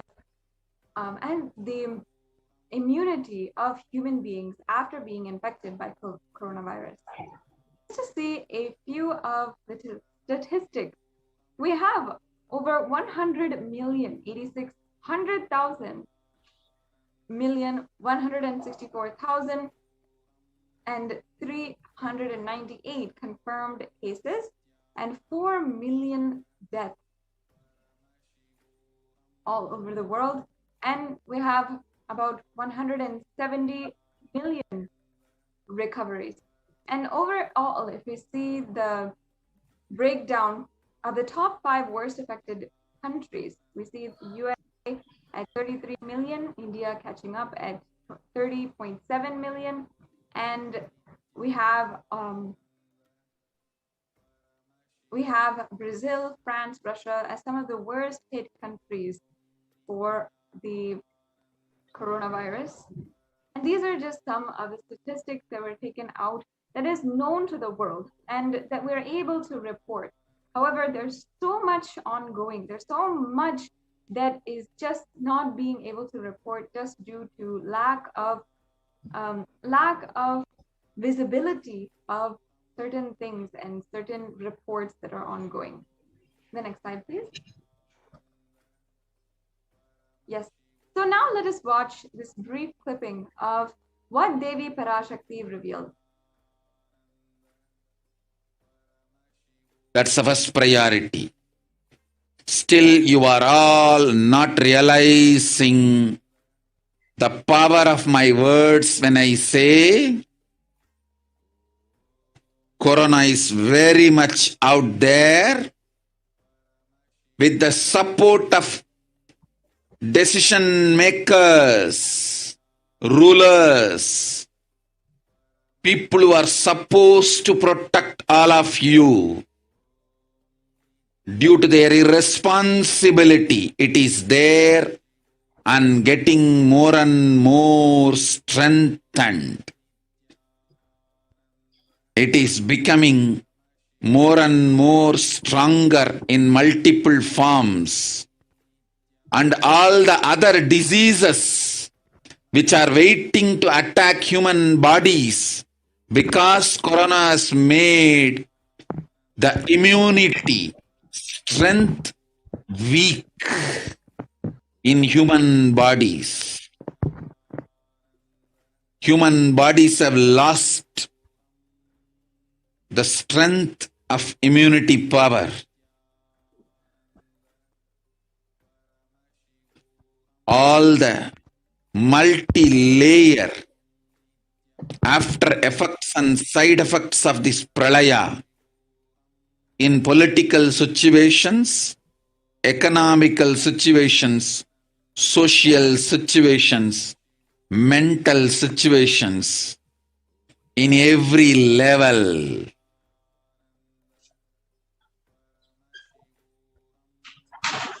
Cannot be described. Wait. This year, focus on keeping yourself alive. Yes. So we will just reiterate Devi's revelations on the 18th of June, 2021. Still, you are not realizing the power of my words when I say Corona is very much out there. With the support of decision makers, rulers, people who are supposed to protect all of you, due to their irresponsibility, it is there and getting more and more strengthened. It is becoming more and more stronger in multiple forms, and all other diseases which are waiting to attack human bodies, because Corona has made the immunity strength weak in human bodies. Human bodies have lost the strength of immunity power. All the multi-layer after effects and side effects of this pralaya in political situations, economic situations, social situations, mental situations, in every level cannot be described. Wait, this year, focus on keeping yourself alive. So today we will look into some of these revelations and understand exactly how they are manifesting in our world today. The first revelation that we will look at is how Corona has made the immunity strength weak in human bodies.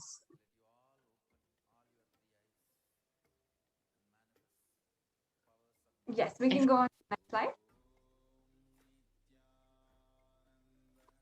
So we have a very reputable magazine here, Science Daily. First of all, Devi Parashakti revealed on 18th June 2021 that Corona had made the immunity strength weak in human bodies, and human bodies have lost the strength of immunity power. Now, new research suggests that a coronavirus infection alters the biomechanical properties of the red and white blood cells, in some cases for months, a possible explanation for a long-term suffering from COVID. Now, if many people do not know, of course, red and white blood cells are, of course, a part of your blood circulation and your immune responses. And here we also have, when this article was published by the Science Daily, was at least 11 days after what Devi Parashakti had revealed. So almost 11 days after, one of the most reputable science magazines is sharing what exactly Devi Parashakti had revealed, and thus showing us how Devi Parashakti is guiding us legitimately through this coronavirus pandemic. The next slide, please. And as Devi revealed, the immunity strength in human bodies is weakening. So, according to this article, you can see that the COVID-19 significantly changes the size and stiffness of the red and white blood cells, sometimes over the course of months. These results may help to explain why some affected people continue to complain of symptoms long after an infection. So many cases that are being seen where people are recovering from their infection, they're not diagnosed as positive anymore, but they're still facing some of these long-term effects, such as fatigue, tiredness, etc. And it's now being understood is because it directly affects the body, the red and white blood cells, the immune system, and even months after recovery from their initial onset of infection. Yes, and people even losing the sense of smell, sometimes not being able to touch and taste things. Even these are the long-term effects that many people are facing after they have already recovered as per their lab reports from coronavirus. The next slide, please. So how does corona actually affect the body? The article from the Academy of Medical Sciences says that the way the body defends against the virus is to recognize and neutralize it, like in any situation with a virus. However, Forbes explains that the corona suppresses the immune system by disrupting the actions of the body's immune cells. So just as Devi has revealed, it actually affects, the virus actually affects your body's immune strength. It weakens immunity. This immunosuppression allows for the 2-week incubation period, which gives corona enough time to attack the body. So this is why people have such a severe onset infection, because it directly affects the immune system. Next slide, please. And here we have the graph below, which shows a typical timeline for someone who is suffering from COVID virus. So as you can see, the initial incubation period is about 5 days. Then they have the prodromal period where it's about another 5 days. And then the acute onset of infection, which is usually where people are admitted to the ICU.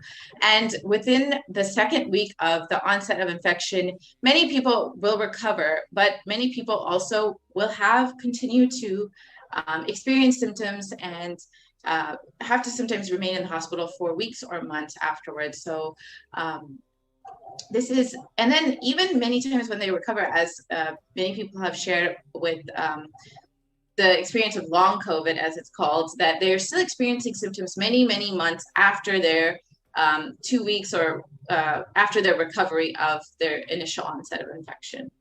And some even worse cases, not being able to talk, not being able to breathe, even after the COVID has long left their system. So it does do a significant amount of damage to the body and to the system. The next slide, please. So we also have the impact of COVID-19 that cannot be dismissed. So here we can clearly see how COVID is amongst other deadly diseases and diseases throughout history. So we have a timeline here about different diseases and how they have affected humanity, and how coronavirus is affecting humanity currently. So the circled virus is the coronavirus, and we can go on to the next slide. Yes, and you can see actually from that, it's about 3.9 million people have been affected in comparison, which is just a recent virus that has been, sorry, can we go back to the previous slide? So about 3.9 million people have been affected by it, which is since 2019. However, from 1981, if you compare with HIV/AIDS, which has also been an epidemic, it's from 1981, there's been about 35 million people who have been affected by it. So as you can see, Corona is quickly reaching those, the numbers of more severe, longer known diseases and viruses that have been around for a long time within just about 2 years of it being initially discovered. Next slide, please. And some of the long-term effects of corona on immunity are also recorded. So further studies done by the University of Oxford found that cells are profoundly impaired after recovering from COVID. And the British Science Society for Immunology has also claimed that the effects of COVID are far beyond respiratory health. It also affects our cardiovascular and renal systems, and which are extremely crucial systems in the body if you do not know. So of course, in these examples, we are seeing how the after one has long been recovered from COVID, still compromised in their health. So exactly as Devi has revealed, that it directly affects the immune system and weakens the immunity of people. Now, having seen this and having understood this, we should also consider why we might be taking for granted Devi's words, or taking for granted words when she has continuously been saying, protect yourself and ensure that this year we focus on staying alive. When even the research is showing that we are suffering from long-term consequences and people are weaker, the immune system is weaker after you get COVID once. Here we can also see an excerpt on how the human body is affected after COVID-19. The name given to those suffering from COVID-like symptoms after the infection has passed and is called long COVID. And long COVID can affect the lungs, the cardiovascular system, the circulatory system, and it can also cause fatigue and inflammation.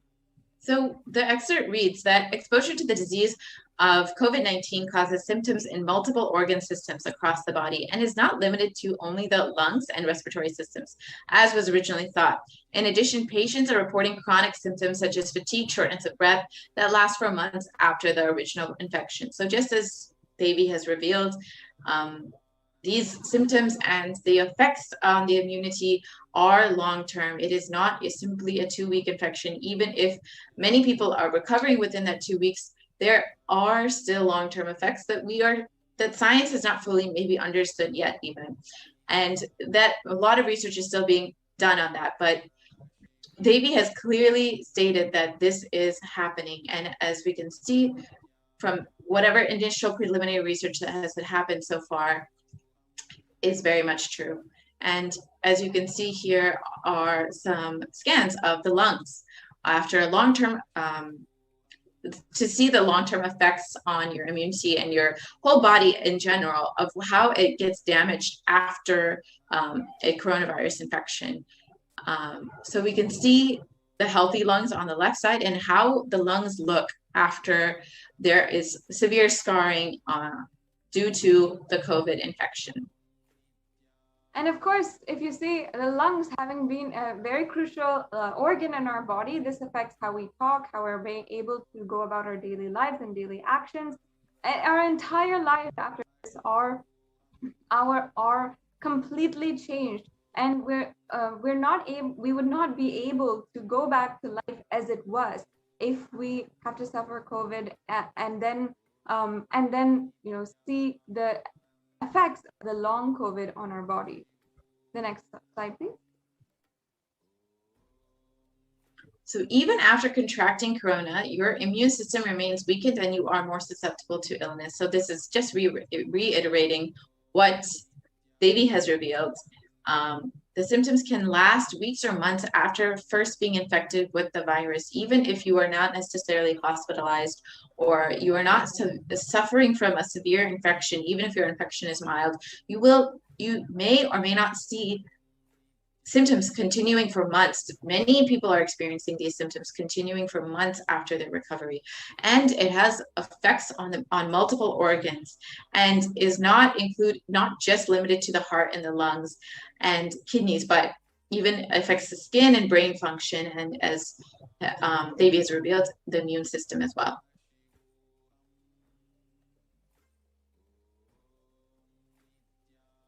And now let us understand the next revelation that Devi Parashakti made, how that has not manifested, but has literally shown in different ways in across different articles, and how we have seen this literally become reality in front of our eyes. Devi Parashakti revealed that all other diseases which are waiting to attack human bodies we will be susceptible to all of those even after having gotten COVID as well. So we can go on to the next slide. So as many of us have heard before, the black fungus, white fungus, and other fungal diseases have swept through India, affecting majorly recovered COVID patients. So people who have recovered from COVID, who have survived this severe COVID infections, are oftentimes being infected and nearly fatal infections of black fungus, with more than a 50% fatality rate has been reported for this black fungus and other fungal diseases, especially for COVID victims. So as can be seen, out of the 5,424 cases, about 4,566 patients have a history of COVID-19 infection. So it is specifically this black fungal disease is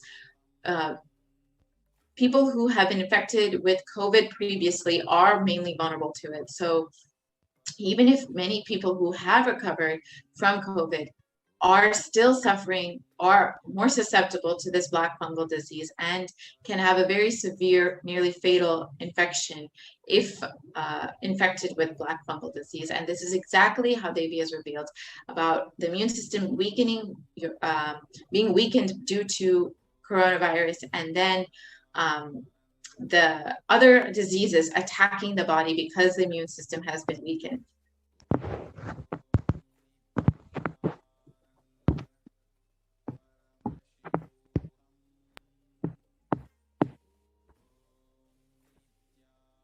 Yes, let's go on to the next slide. And also the black fungus, white fungus, and other fungal diseases have swept through India, and even after affecting the recovering and recovered COVID patients. As you can see here, many people who have recovered from COVID virus and are being treated for black fungus. The next slide, please. And then now we will understand the last revelation that Devi has made in this clip. It is becoming more and more stronger in multiple forms. So it, meaning the coronavirus, has mutated and is becoming stronger in different forms. And so we will explore what the research is saying about this specific topic, about different variants, and about how coronavirus is strengthening and affecting more and more people. Slide, please. So other variants of coronavirus have been recently discovered. As many people know, there have been the UK variant and the South African variant, and recently also the Delta variant coming out of India, which has been threatening the country with another severe wave known as the Delta variant, which is known to be much more strong than other variants, especially the initial variant coming out of China. This variant is much, much stronger and can cause severe damage to the population of India. Next. And we can see here other variants of coronavirus also have been recently discovered, as Ma Purnapriya was describing. And we have the specific the specific variants. So in Kent, UK, we have the scientific name B117, B.1.17, and that is the alpha variant. In South Africa, B.1.351, which is the beta variant. The Brazil variant, which is the P.1, the gamma variant, and in India, B.1.617.2, or the delta variant, which Ma Purnapriya was describing. So viruses generally mutate, but in the case of COVID, we've seen them become more dominant. And the table shows us the variants that have swept the world. The next slide, please. And these actually were announced and recognized by the World Health Organization. So the dangers of these variants was further highlighted when the World Health Organization categorized the Delta variant as the most highly transmissible variant of COVID.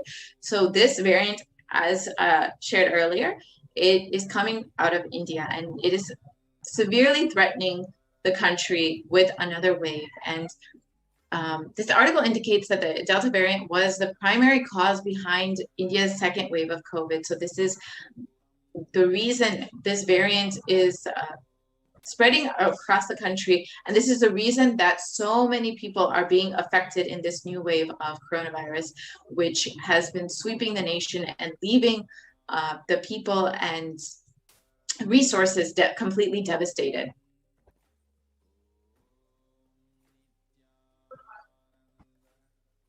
So this small infographic of the 4 variants that are currently circulating, and we can also see how many countries have been affected by that particular variant. So going through, we have Alpha variant from the United Kingdom, which emerged in September 2020, and it was reported in 173 countries.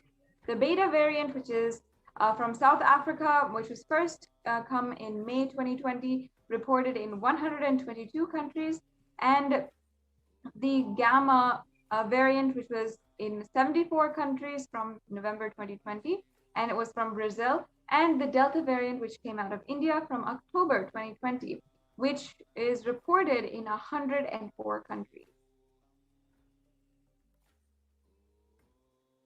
So go ahead. Yes, other variants of corona have also been recently discovered. More than 4,500 sequences of the variant have been detected in about 60 countries. This is about and studies suggest it is around 60% more transmittable than the Alpha variant, which is more contagious than the original strand that emerged in China. And secondary attack rates have been known to be between 51% to 67% higher than that of the Alpha variant. So we also have one more revelation from Devi Parashakti on the 14th of April, 2021, which is also about coronavirus. So we will just watch that.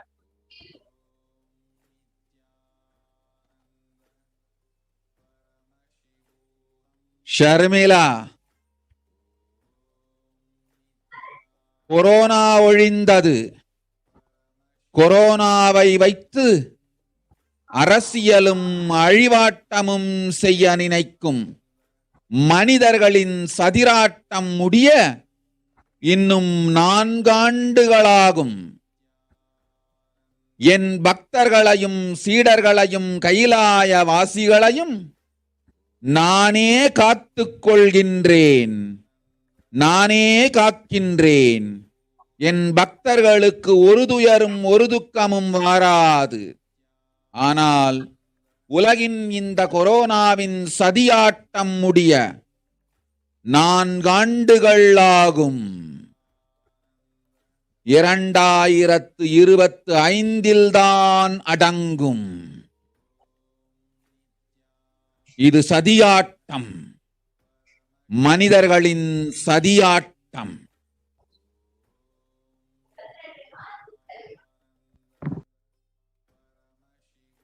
So the translation of Devi's revelation is that Corona is destroyed, but it will take 4 years for the political conspiracies done by humans to end. I will protect my devotees, disciples, and Kailasa-vasis.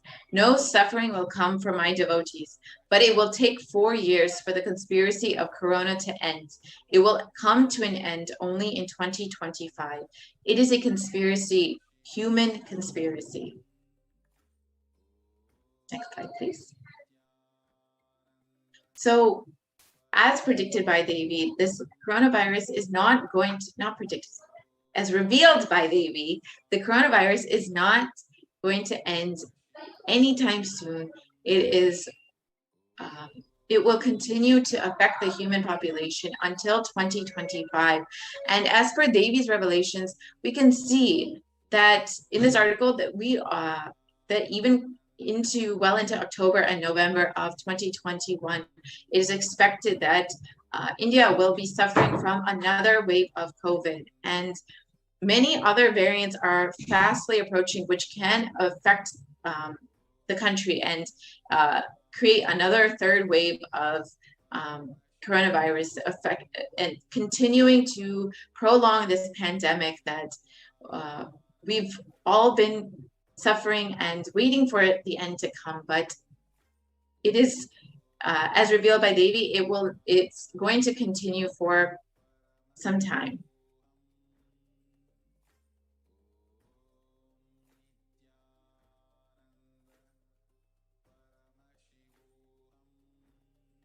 So with more waves of COVID coming up, what is the best way to protect ourselves?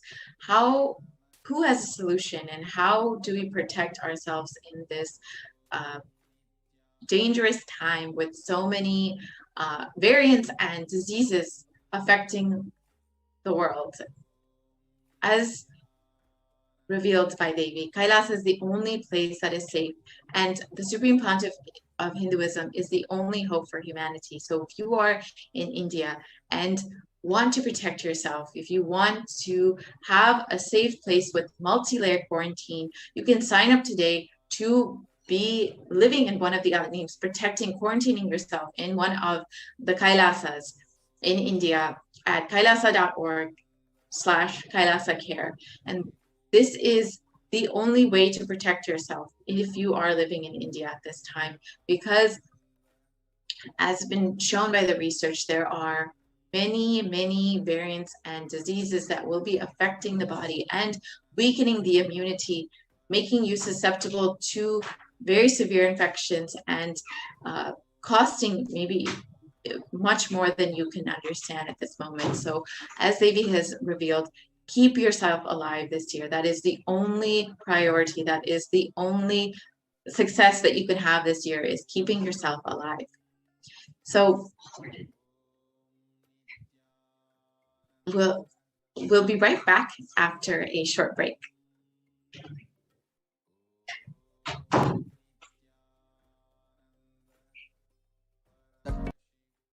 Totality of the knowledge I received from my gurus and practice manifested in my life, perfected by teaching.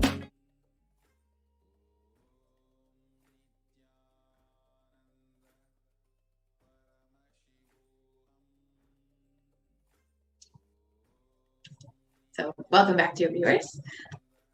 As Devi has revealed, there are many reasons that you may not be safe in your own home if you're living in India at this moment. So there are Swamiji and the Supreme Pontiff of Hinduism and Devi have revealed that the only way to protect yourself this year is through multi-layer quarantine.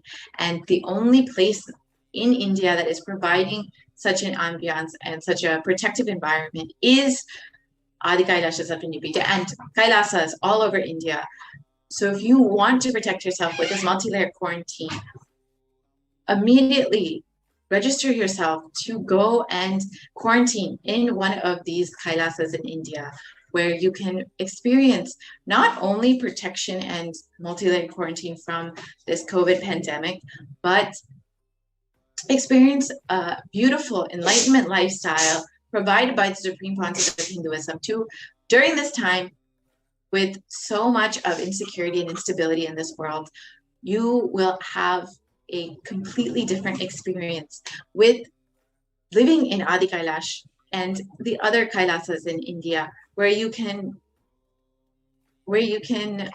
experience so many beautiful aspects of the enlightenment lifestyle, such as yoga, puja, experiencing the connection with deities, experiencing the family ecosystem environment that the Kailasas provide, to be able to walk freely in this pandemic time where most people are locked up in their homes. Many Kailasas have several acres of land. Adi Kailash specifically has over 50 acres of land where you will be able to roam freely. And so many people are being affected during this time. And only Swamiji, the Supreme Pontiff of Hinduism, is the only one providing solutions for these people, not only for the people who want to protect themselves in quarantine, but even for the souls who have lost their life to the coronavirus and any other devastation during this time period, during this pralaya. The Supreme Pontiff of Hinduism is directly liberating these souls. Every 2 weeks, every Amavasya and Purnima, every new moon and full moon, the Supreme Pontiff of Hinduism is directly liberating these souls through the Maheshwara Puja, where every being who has been affected by COVID, who has passed on from COVID, who has passed on from any other disease, any natural disasters that have been affecting the world, whether it's landslides or tsunamis or anything that has been affecting the world during this great pralaya, the Supreme Pontiff of Hinduism is directly attending to all of these beings, directly liberating them from their incompletions and giving them the opportunity for completion in their next birth and to be liberated from their karmas in this lifetime. And as we enter into the Maheshwara Puja today, I request all of you to consider how you also can experience this service that the Supreme Pontiff of Hinduism is providing to humanity through the Maheshwara Puja. If you are someone who is either wanting for yourself to be liberated after leaving the body, or are concerned for your family members who have left the body during this pralaya, or even before, your ancestors, your friends, your pets even, who have lost their lives either during this pralaya or even before, you can consider signing up for Maheshwara Puja. And you can visit kailasa.org and sign up for the Maheshwara Puja today, where the Supreme Pontiff of Hinduism will be directly accepting the pinda for liberating the souls, where the sannyasis, the brahmacharis and brahmacharinis and sannyasis of the Nithyananda order will be sitting for the Maheshwara Puja to help to liberate, for the Supreme Pontiff of Hinduism to liberate these souls and perform the Maheshwara Puja for all the souls suffering during this pralaya who are looking for liberation and completion. And as the Supreme Pontiff of Hinduism has said, he is not against death. There's nothing wrong with death, but do not die in a cheap way. During this time, this pralaya is not the time to die. Now is not the time to leave the body because of the collective negativity that has been consuming the humanity. If you leave the body now, it is will be not the right time to leave the body. But if your loved ones have left the body, the only solace for you is to be able to perform offer this Maheshwara Puja at the feet of the avatar who will directly liberate these souls. Now we will be entering into the introduction to the Maheshwara Puja after a short break. Thank you, Nithyananda.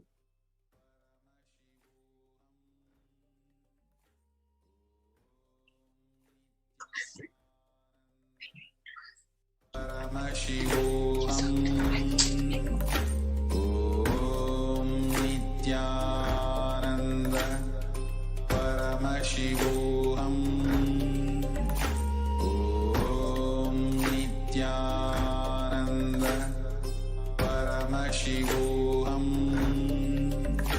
Om Nithyananda Paramashivoham Nithyananda Paramashivoham Om Nithyananda Paramashivoham Om Nithyananda Paramashivoham Om Nithyananda Paramashivoham Om Nithyananda Paramashivoham Om Nithyananda Paramashivoham Om Nithyananda Paramashivoham Nithyananda Paramashivoham Om Nithyananda Paramashivoham. All cultures, time zones, backgrounds, genders, nationality, race, from every creed,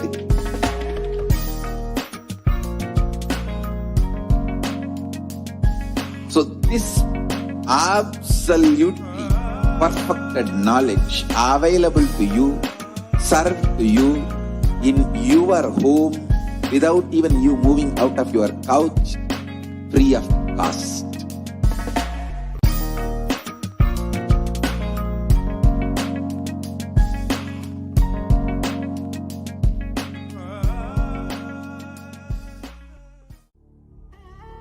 What I mean by the word Kailasa, listen intensely.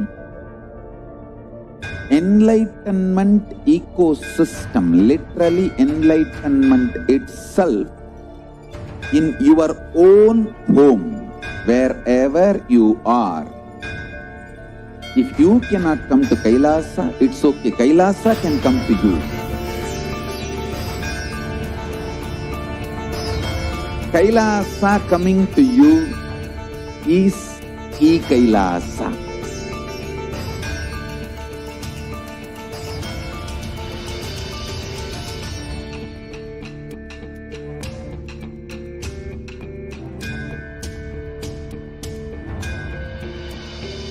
I will revive Hinduism. I am a Hindu revivalist, not by any revolution, but by evolution.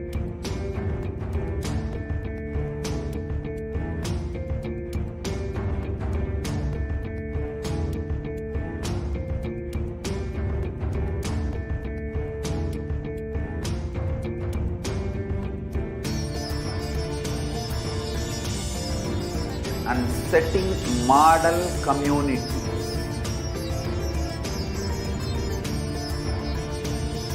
Kailasa, enlightenment ecosystems, Sarvanya Pitas all over the world.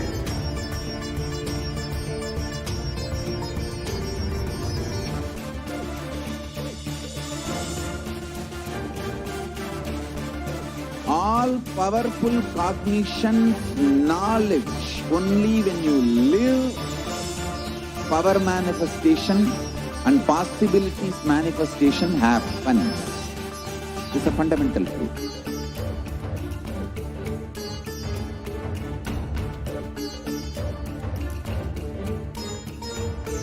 Hinduism cannot live exclusively as one sampradaya. No.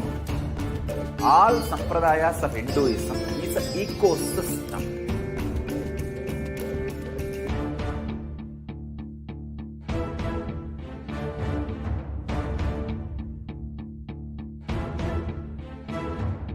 So don't keep quiet thinking that if one sampradaya is attacked, only that sampradaya is going to be affected.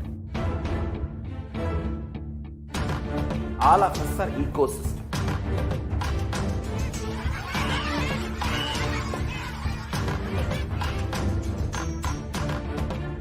I invite Nithyananda Paramashivoham. Om Nithyananda. Nithyananda, welcome back, dear viewers.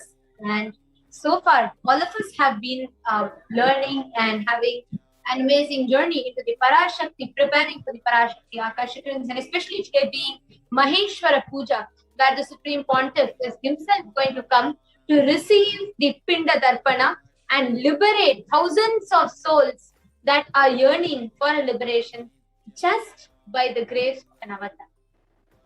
Now, in this segment, the segment that we are going to be having now is a very, very beautiful and a very important segment as well.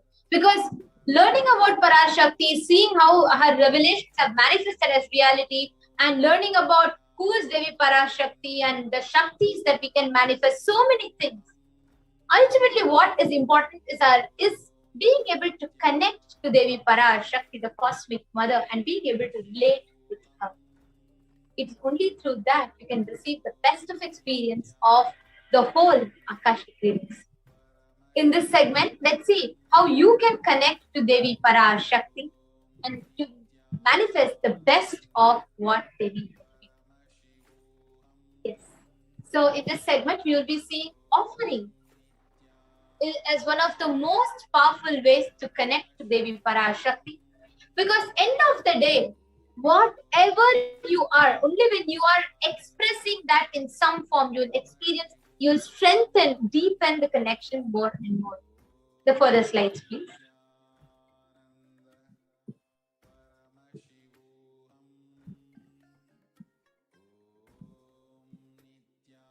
Yes, you could go to the further slides, ma.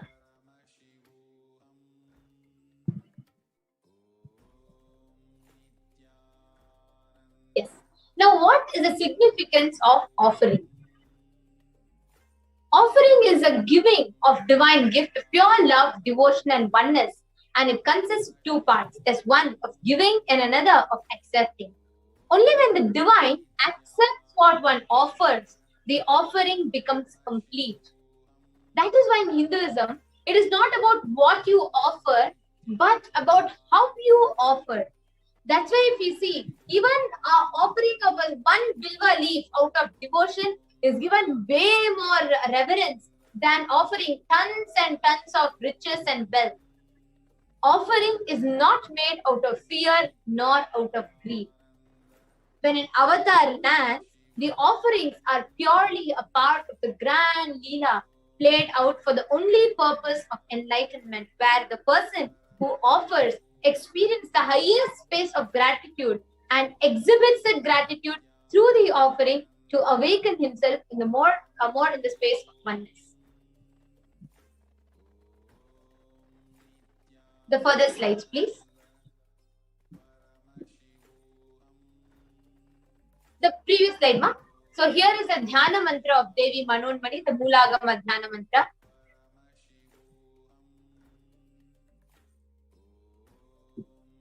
The previous slide, ma. Induni bhaveda karavahmi nayanam syat pankajavara bhaya japakshara yuktam Angahimabhushan vichitravasanam syat. You could go to the shloka. Tungamakutojvala manonmani swarupam. It's the further slides, please. Next slide. Sorry for the technical glitch. There's a small error in this.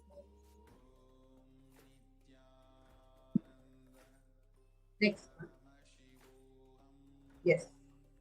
Indhuni bhaveda karavahinayanam syat pankajavara bhayajapakshasarayuktam angahimabhushana vichitravasanam syat tungamakutojvala manonmani swarupam.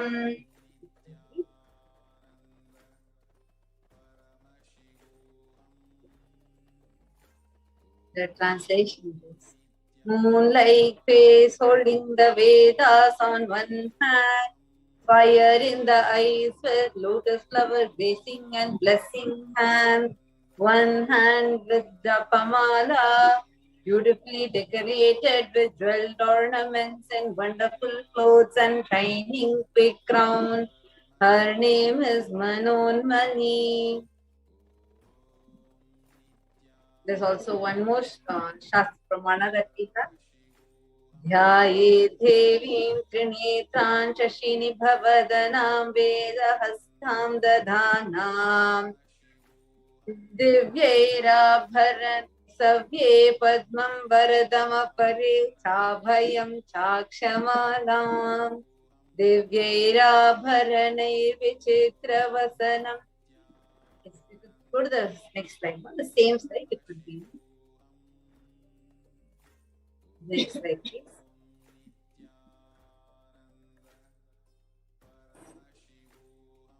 We really apologize for this technical glitch.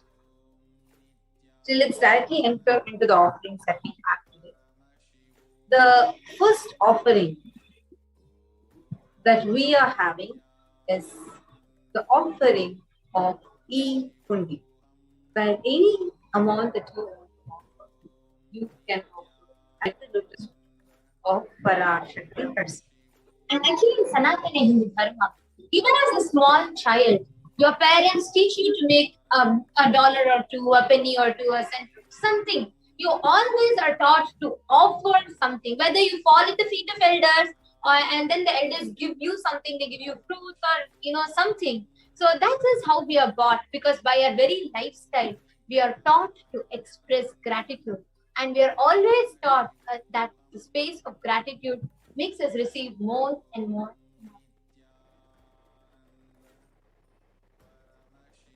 You could go to the further slide.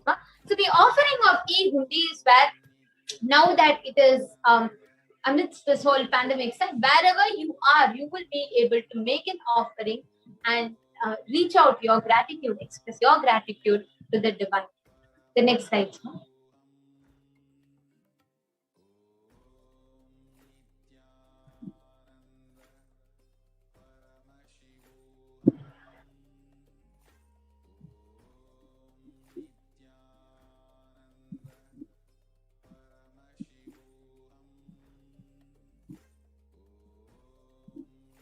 Here, there's a beautiful verse from Lalita Sahasranama. Bhakti Priya Bhakti Gamya Bhakti Vasya Bhayapaha Shambhavi Sharadharadya Sharvani Sharmadakini. Devi is fond of true devotion and is realized through true devotion. She can be won over through true devotion. She removes all fear. It's a very beautiful verse which says how Devi, Parashakti, anything that is done out of true devotion, even if it is just offering of 1 paise, she removes the greatest of fears just because she is fond of the people who out of true devotion express their gratitude, love for their devotion. The next slide.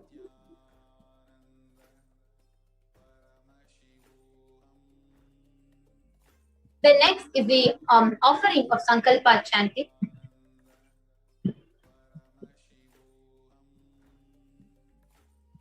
The Sankalpa chanting is where you take the conscious resolution. Let's say you may have different things, like you may want to gain wealth, you may want to earn more good position, relationships, any sankalpa that you take, manifesting that as a reality in your life happens. So anything, normally any decision you take, any resolution you take, when you take a resolution in front of the deity, and when you take a resolution in front of the avatar, it becomes a conscious resolution, the sankalpa.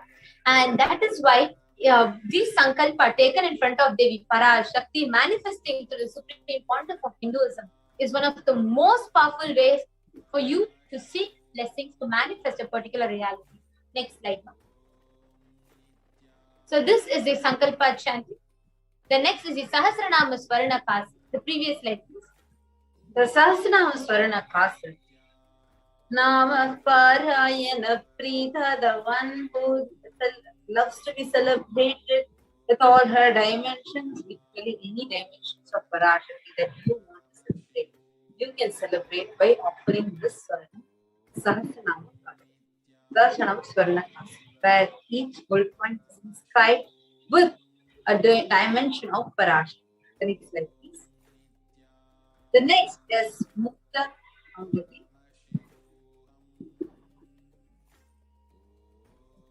Muktaharalasakiritaruchiram purnetu vakra prabham Shinjannu manitaram padma prabhavasuram Sarvabhishta balapradam girisutam Mahirama sevitam Meenakshim pranatosmi santatamaham Karunyavaranidhim.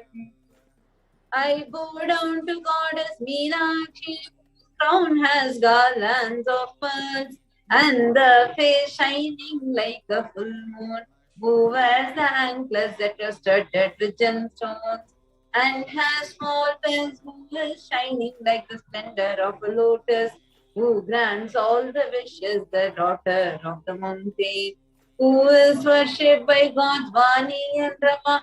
I remain forever bowing down to Devi. I remain ever bowing to goddess Meenakshi, the ocean of the finger ring with a pearl is actually a very, very beautiful offering where you can experience the vast ocean like compassion of Devi Parashakti and especially have breakthroughs in your business endeavors. So if you want to have this, you could offer the Mukta Angu. The next, so you could go to the further slides. The next slide. Swarna Padma Pushpa. The lotus, which is a very auspicious flower, along with the made of gold, especially gold. Literally, and how the Sahasrara Chakra flowers as Sahasrara Padma Pushpa is that flower in gratitude and offer this golden lotus flower and lotus feet of Devi Parashakti herself. This is 600 USD. The next slide, please. The next is the toe ring. The golden toe ring, Swarna Metti. Nakhari Diti Sanchana Namajanna Tamo Guna Paradvaya Prabha Jala Parakita Saroruha. You whose brightness from the toenails destroys the darkness of ignorance. From the minds of your devotees who prostrate at your feet. You whose brightness from your two feet overpowers that of the lotus flower and bestows the blessings to all those who bow down to you.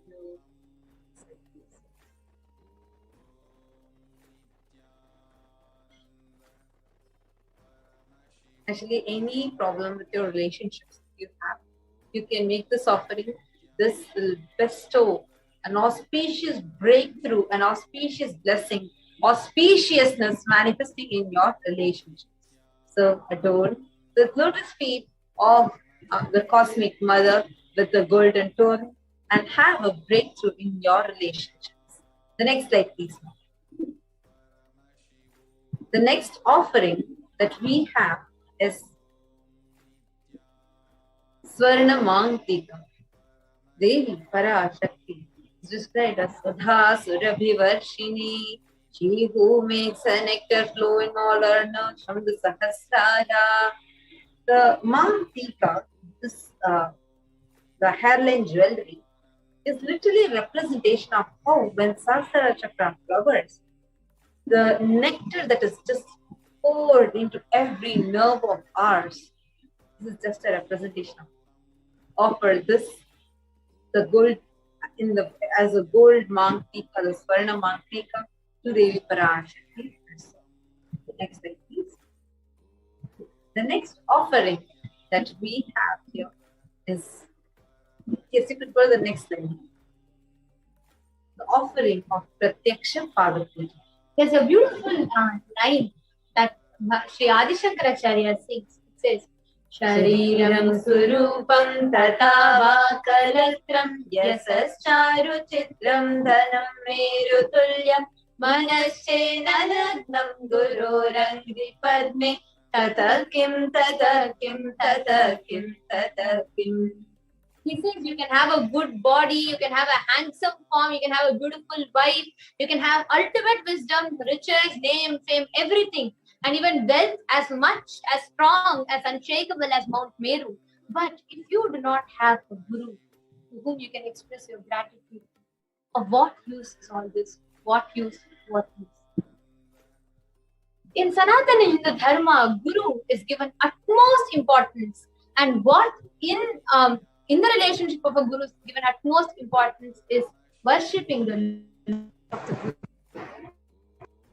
There's a very beautiful verse which says, Ananta samsara samudra para naukari kavyam guru bhakti kavyam.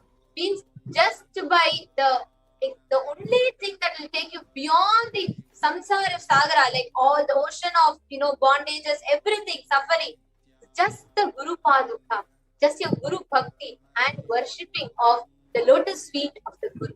Pratyaksha pada puja is one of the most powerful way. Just sitting at the feet of the Guru, you can experience, offer your gratitude. The next slide.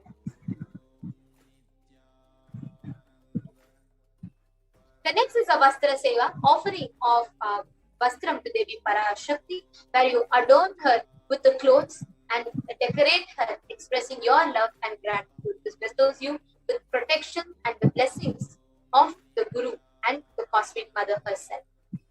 Next slide. We will not take you all through a summary of all the offerings that we've seen so far. We've seen the E-Mundi offering. We have seen the Sankalpa chanting offering. We have seen the Devi Sahasranama Swarna Kasa, the golden coin. And we have seen the Mukta Anguti, the finger pearl ring. And we have seen the Swarna Padma Pushpam. Then we have seen the Swarna Metti, the gold toe ring, the Swarna Mantika. And we've seen the Pratyaksha Pada Puja and Vastra Seva. So for each and every one of you who want to offer this, we will now take you all through the registration links and how you can make these offerings. So here tiny.cc/Devi-offerings is a link through which you can go ahead and instantly register and make an offering. You can go to the next slide, ma'am.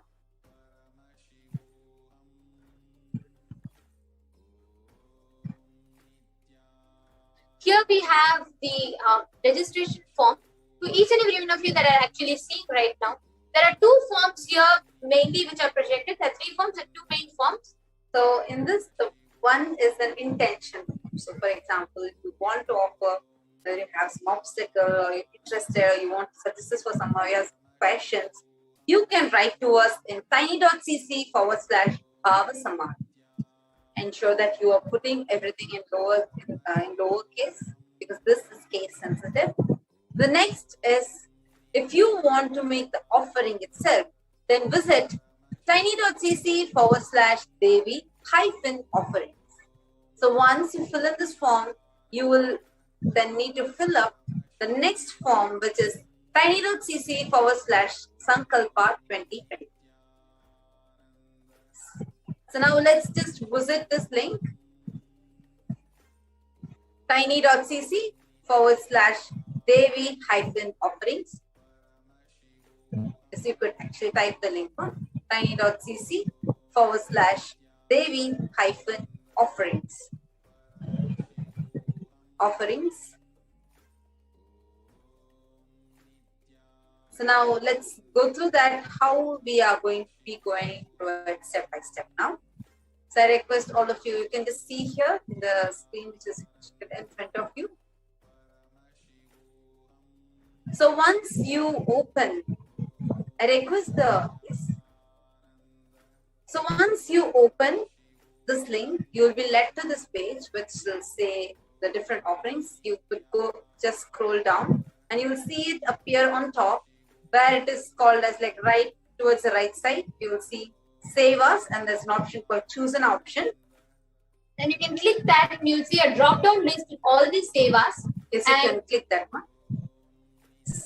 You'll see a list of Save Us. Now let's say you choose Pratyaksha Pada Puja.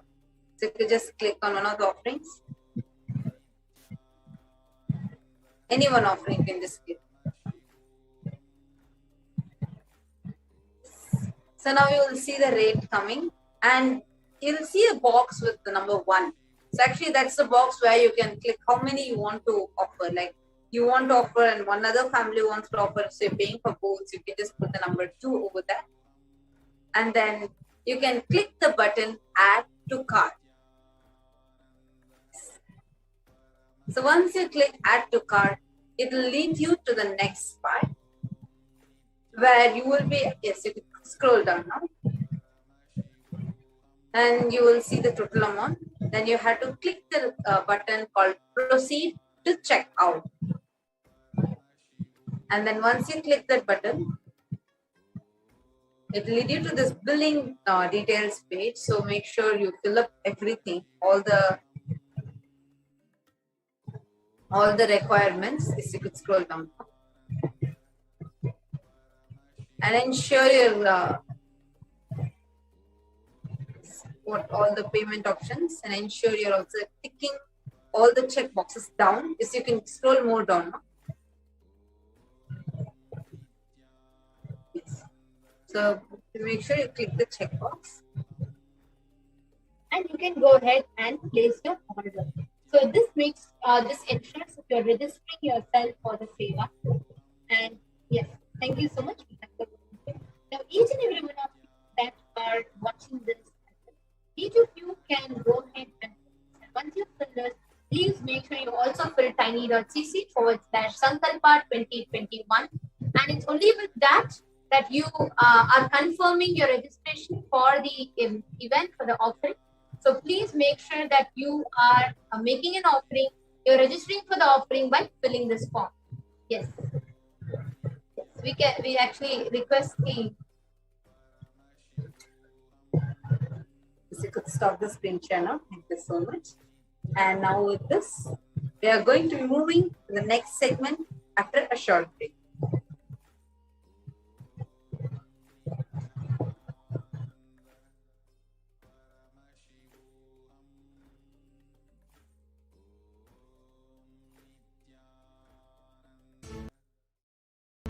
And enjoy Hinduism by the principle of Dharmo Rakshati Rakshitaha. When you protect Dharma, Dharma protects you. We will make the whole planet flourish spiritually. The spiritual prosperity will happen to the whole planet. We all have to coexist together.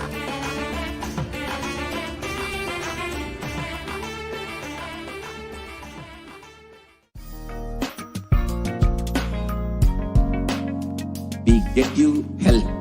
We get you ability to build beautiful relationships in your life. We get you direct spiritual support, and we make sure you become wealthy.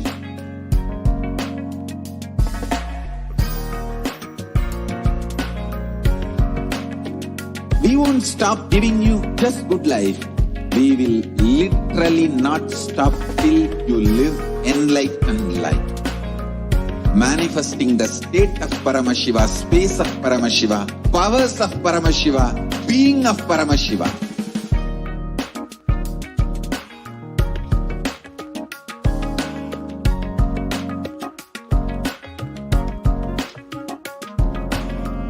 Whole world world should become Kailasians. I want the whole world to know Hindus have something great to contribute to the world.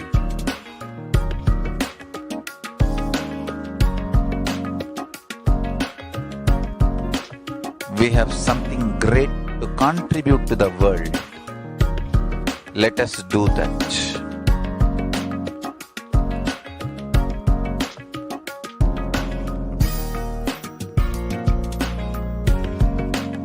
Kailasa is proper customized spiritual service helping you to identify your root patterns of suffering. We have perfected the science of helping every individual from every cultural, religious, nationality background.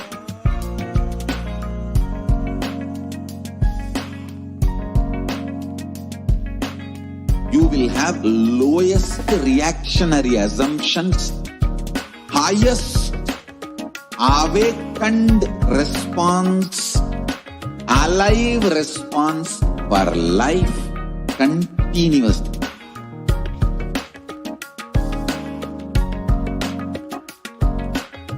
Kailasa is enlightenment ecosystem, literally enlightenment itself in your own home, wherever you are.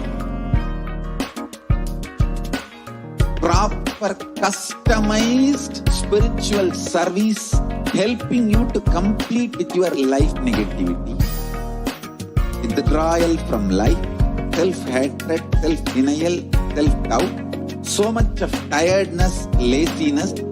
We can support you aligning your diet, your attitude, your aptitude, your understanding about life. We can help you with everything.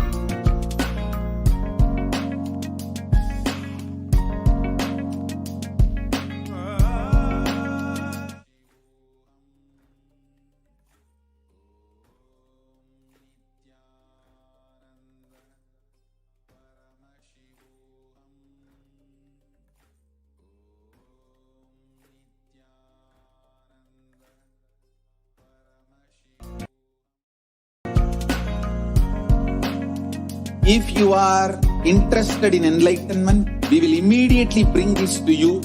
If you are not interested, we will explain the whole science, inspire you and make you interested in enlightenment time. We need to cater this enlightenment science to the whole world wherever they are, because enlightenment is the birthright of all human beings. Kailasa is responsible to provide that to all human beings.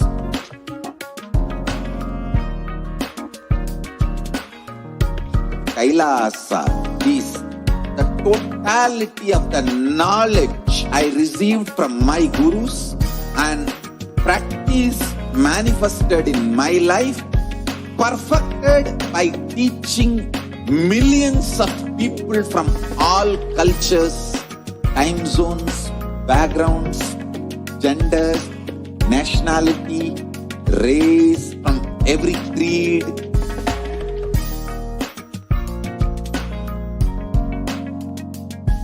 So this absolutely perfected knowledge available to you, served to you in your home, without even you moving out of your couch, free of cost.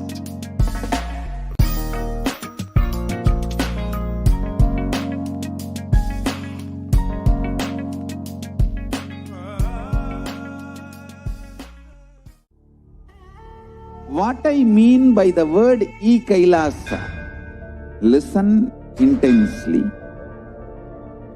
Enlightenment ecosystem, literally enlightenment itself in your own home, wherever you are. If you cannot come to Kailasa, it's okay. Kailasa can come to you. Kailasa coming to you is Kailasa.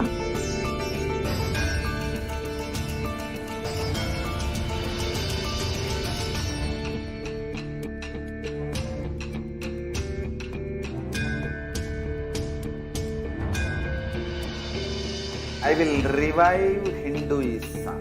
I am a Hindu revivalist, not by any revolution, but by evolution.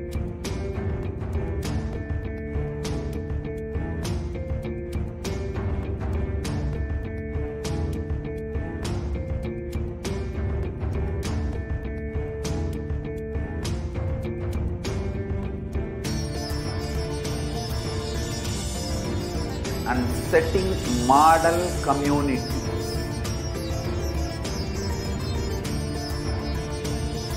Kailasa, enlightenment ecosystems, Sarvanya Pitas all over the world.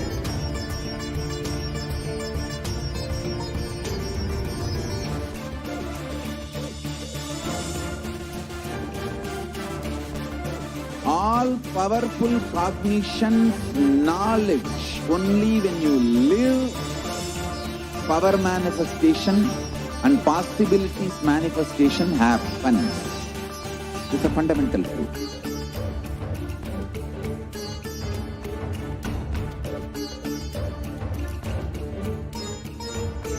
Hinduism cannot live exclusively as one sampradaya. No. All sampradayas of Hinduism is an ecosystem.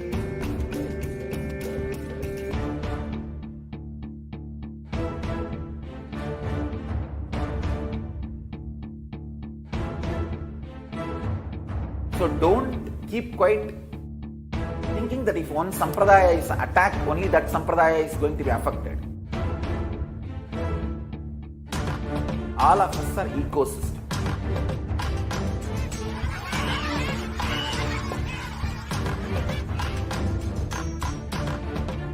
I invite all of you to get involved and enjoy Hinduism by the principle of Dharmo Rakshati Rakshitaha.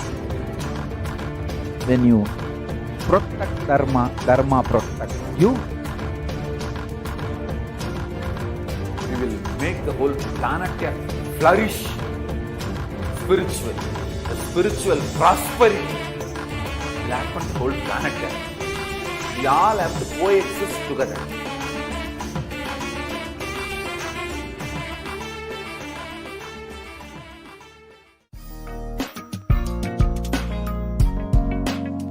We get you health.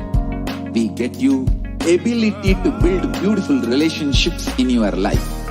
We get you direct spiritual support, and we make sure you become wealthy.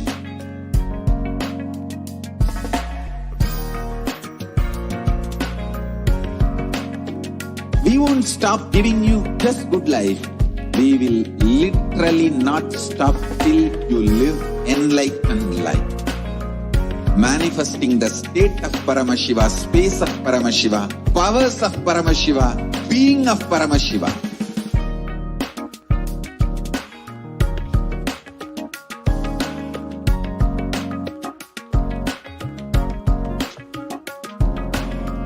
Whole world should become Kailasians. I want the whole world to know Hindus have something great to contribute to the world.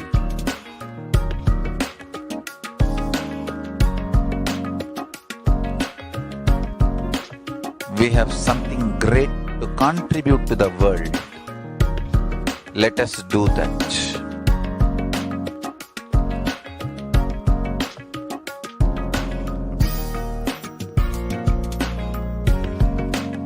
Kailasa is proper customized spiritual service helping you to identify your root patterns of suffering. We have perfected the science of helping every individual from every cultural, religious, nationality background.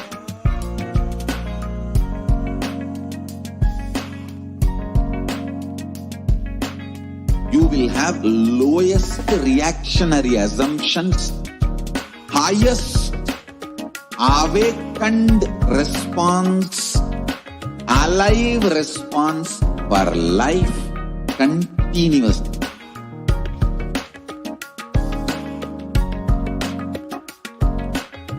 Kailasa is enlightenment ecosystem, literally enlightenment itself in your own home, wherever you are.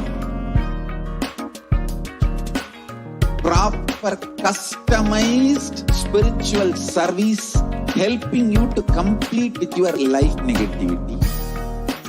Withdrawal from life, self-hatred, self-denial, self-doubt, so much of tiredness, laziness, we can support you, aligning your diet, your attitude, your aptitude, your understanding about life. We can help you with everything.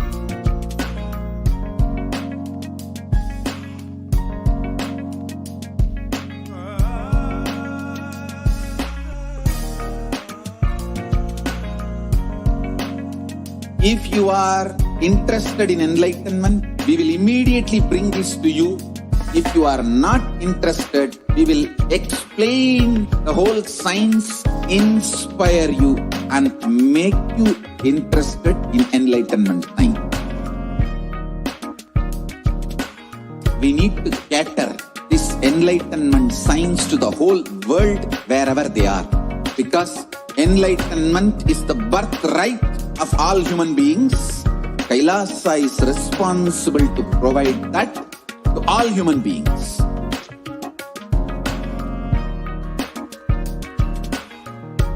Kailasa is the totality of the knowledge I received from my gurus and practice manifested in my life, perfected by teaching millions of people from all cultures, time zones, backgrounds, genders, nationality, race, from every creed.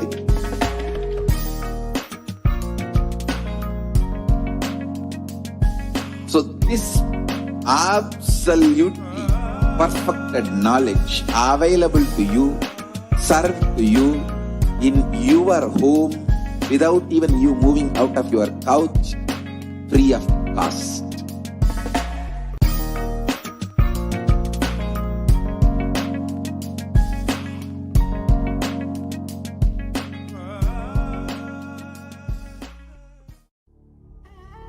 What I mean by the word Kailasa, listen intensely. Enlightenment ecosystem, literally enlightenment itself in your own home, wherever you are. If you cannot come to Kailasa, it's okay. Kailasa can come to you. Kailasa coming to you is Kailasa.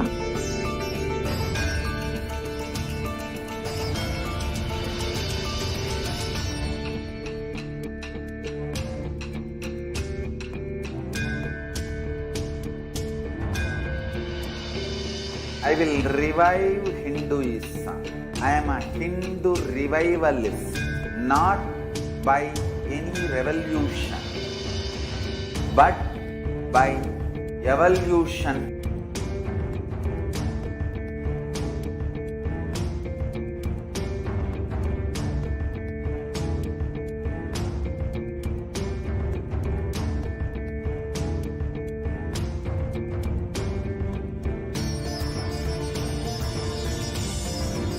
And setting model communities.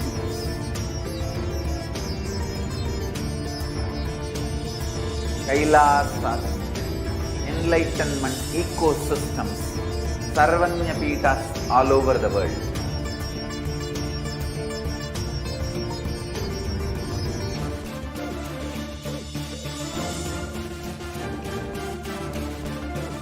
all powerful cognition, knowledge, only when you live power manifestation and possibilities manifestation happens. It's a fundamental truth.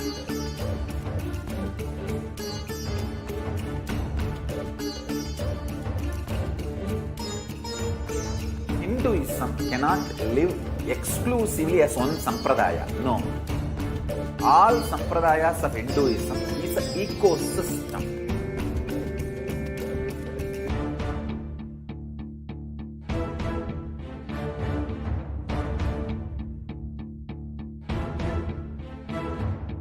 So don't keep quiet thinking that if one sampradaya is attacked, only that sampradaya is going to be affected. All of us are ecosystem.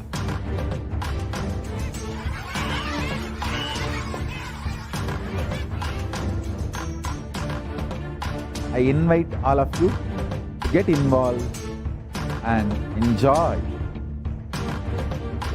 Hinduism by the principle of Dharmo Rakshati Rakshitaha. When you protect Dharma, Dharma protects you. We will make the whole planet flourish spiritually. The spiritual prosperity will happen to the whole planet. We all have to coexist together.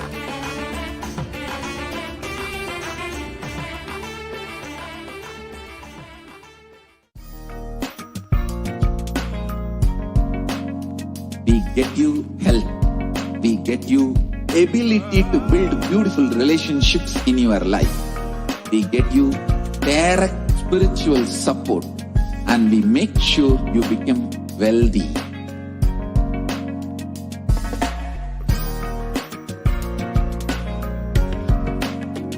We won't stop giving you just good life.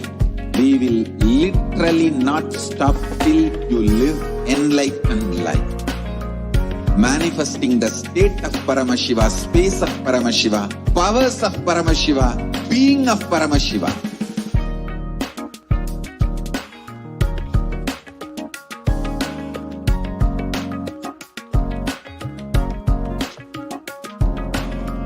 Whole world should become Kailasians.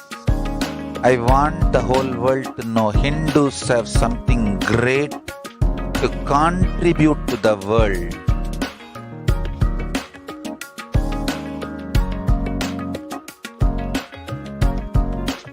We have something great to contribute to the world. Let us do that.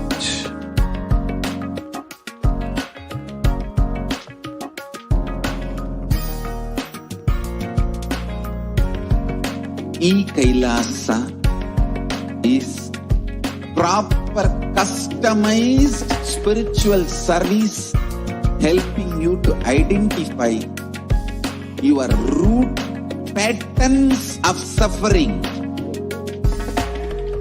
We have perfected the science of helping every individual from every cultural, religious, nationality background.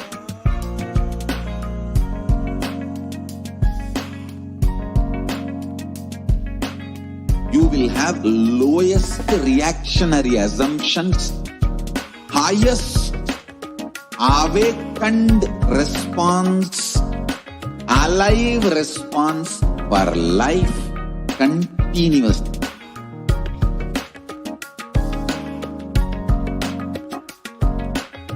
Kailasa is enlightenment ecosystem, literally enlightenment itself in your own home, wherever you are. Proper customized spiritual service helping you to complete with your life negativity. Withdrawal from life, self-hatred, self-denial, self-doubt, so much of tiredness, laziness, we can support you aligning your diet, your attitude, your aptitude, your understanding about life. We can help you with everything.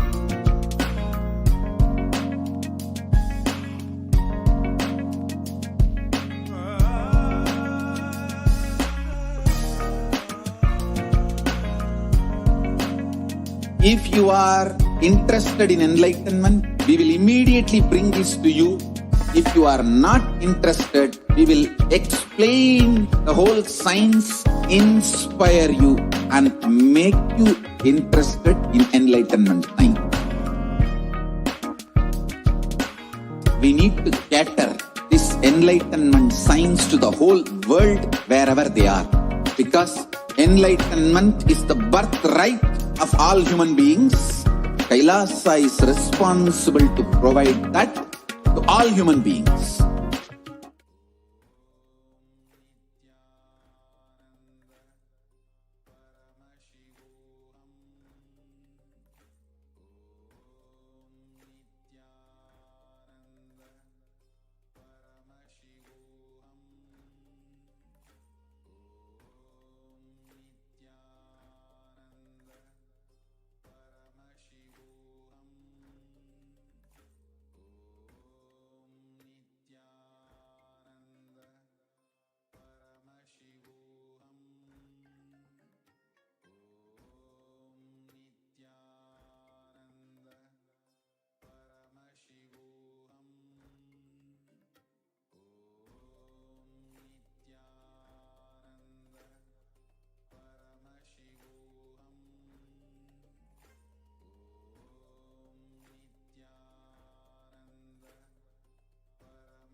Nithyanandam.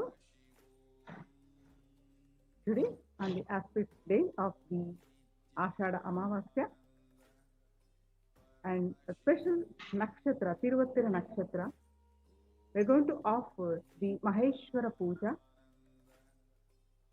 to the Supreme Pontiff of Hinduism, Jagadguru Mahasannidhanam, His Divine Holiness, Bhagavan Nithyananda Paramashivam.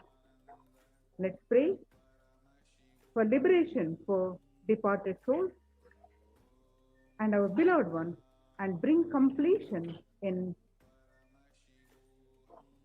each one of us, with us and the departed souls.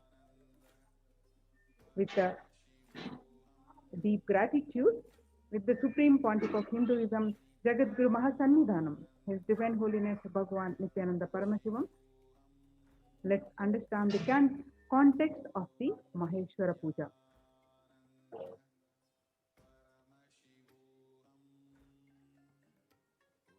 Nithyanandam Paramasugadam Kevalam Jnanamurtim Dvandvatitam Gagana Sadrusham Tattvamashyadilaksham Ekam Nityam Vimalamachalam Sarvadi Sakshibhutam Bhavatitam Triguna Rahitam Sadgurum Tam Namami. Nithyanandam. So, in this Maheshwara Puja, so what powerful cognition that we will learn in this segment? What happens to the soul after death? How do we choose our next body? What happens to the soul in case of natural death? If the soul has a sudden accident, or if the soul committed suicide. If someone commits suicide, Does it affect the next generation? How does Maheshwara Puja help in the journey of a departed soul? So, what is Maheshwara Puja? Maheshwara Puja is offering to the ancient sacred ritual, the oldest ritual in the Vedic tradition. This is offering of food to the Supreme Pontiff of Hinduism, Jagadguru Mahasannidhanam, His Divine Holiness Bhagwan Nithyananda Paramashivam, along with all his monastic disciples. Offering food to the Supreme Pontiff of Hinduism is equal to feeding millions of hungry people. This is offered to liberate the departed souls and let them rest in peace, and giving the greatest gift on the planet Earth, that is giving the enlightenment itself to their souls. Regardless of the number of births the soul would have taken, regardless of the soul, while embodied, having been initiated by the master or not, in his lifetime, the master can intervene and make his presence available in the departed soul's life and lead it to enlightenment. This is possible only through Maheshwara Puja. The Supreme Pontiff of Hinduism, Jagadguru Mahasannidhanam, His Divine Holiness Bhagwan Nithyananda Paramashivam says, the best place on the planet Earth to give Pinda Tarpana. Pinda Tarpana is also called Shraddha, is in the remembrance of the departed soul. Every year, the inheritors, the sons, grandsons, offer to the departed soul the food called Pinda Tarpana. It's a ritual that every Hindu follows, gives to their departed one. So, the Supreme Pontiff of Hinduism says the best place on planet Earth to give Pinda Tarpana is the stomach of a sannyasi. That is the hunger fire, the Jataragni in the stomach, who makes this our food digest. And the best fire in which you can offer the Pinda Tarpana is Shraddha, which reaches the departed ancestors or Pitrus directly. According to the Agamas, Soma Sambhu Paddhati says, it is 1,000 times more greater than offering any Shraddha or any Pinda in any river, any water body, any lake, any holy land, any holy place. Offering in the stomach of a living incarnation of Paramashiva is the best form of Pinda Tarpana or Shraddha. In Hinduism, Shraddha, wherein the food is offered to sannyasis for the completion with the departed soul, is called Maheshwara Puja. In the Soma Sambhu Paddhati, Shraddha Vidhi, Sloka, verse 3, it says, Lingino Brahmanasya Shraddhaya Shiva Dikshitaha. That means, the translation goes, the sannyasis and Brahmanas who have been initiated into Shiva Diksha are eligible to be appointed as the representatives of Pitrus in the Shraddha. So, Maheshwara Puja, let's watch a small clip.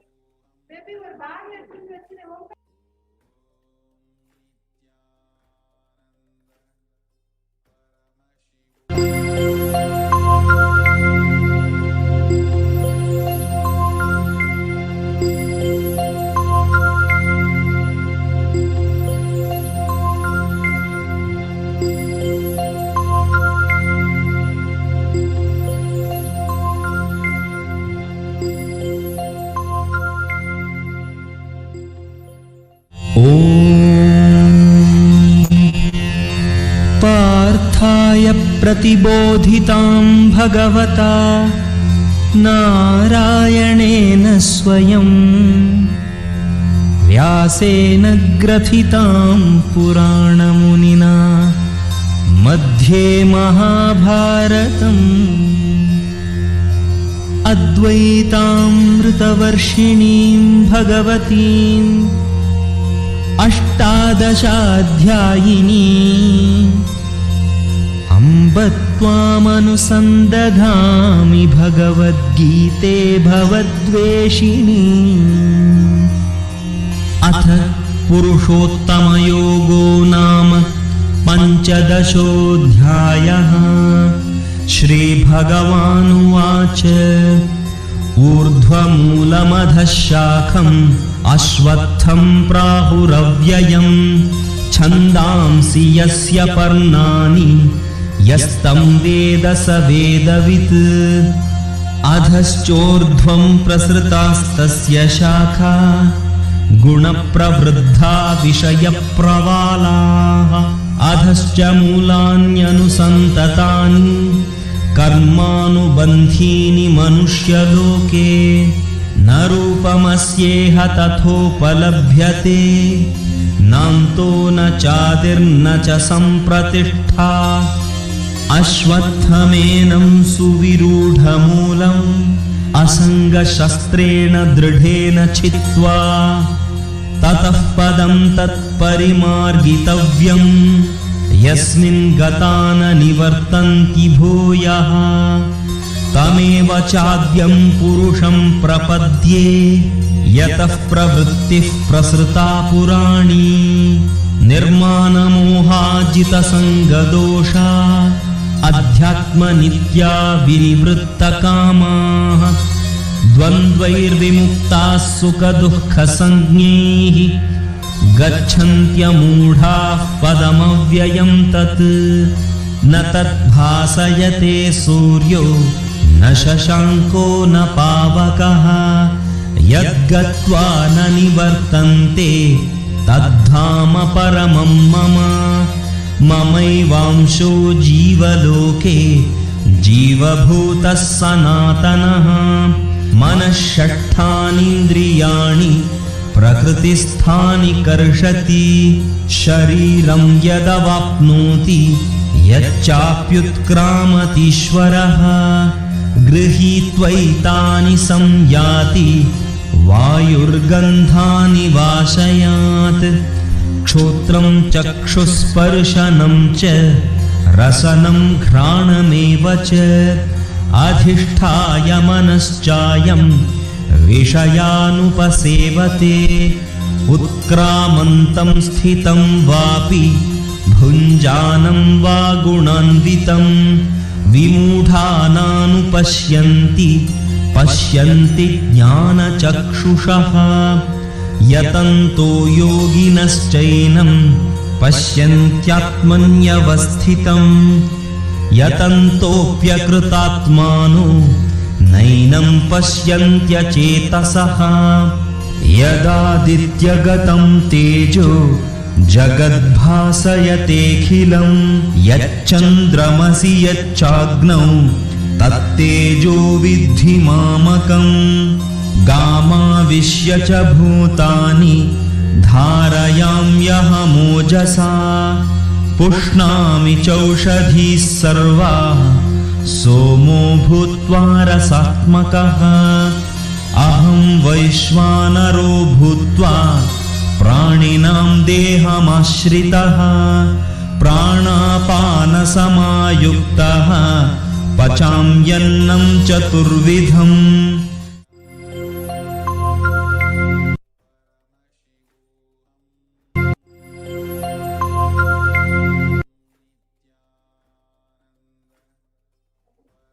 So, Maheshwara Puja is to help the departed souls rest in peace.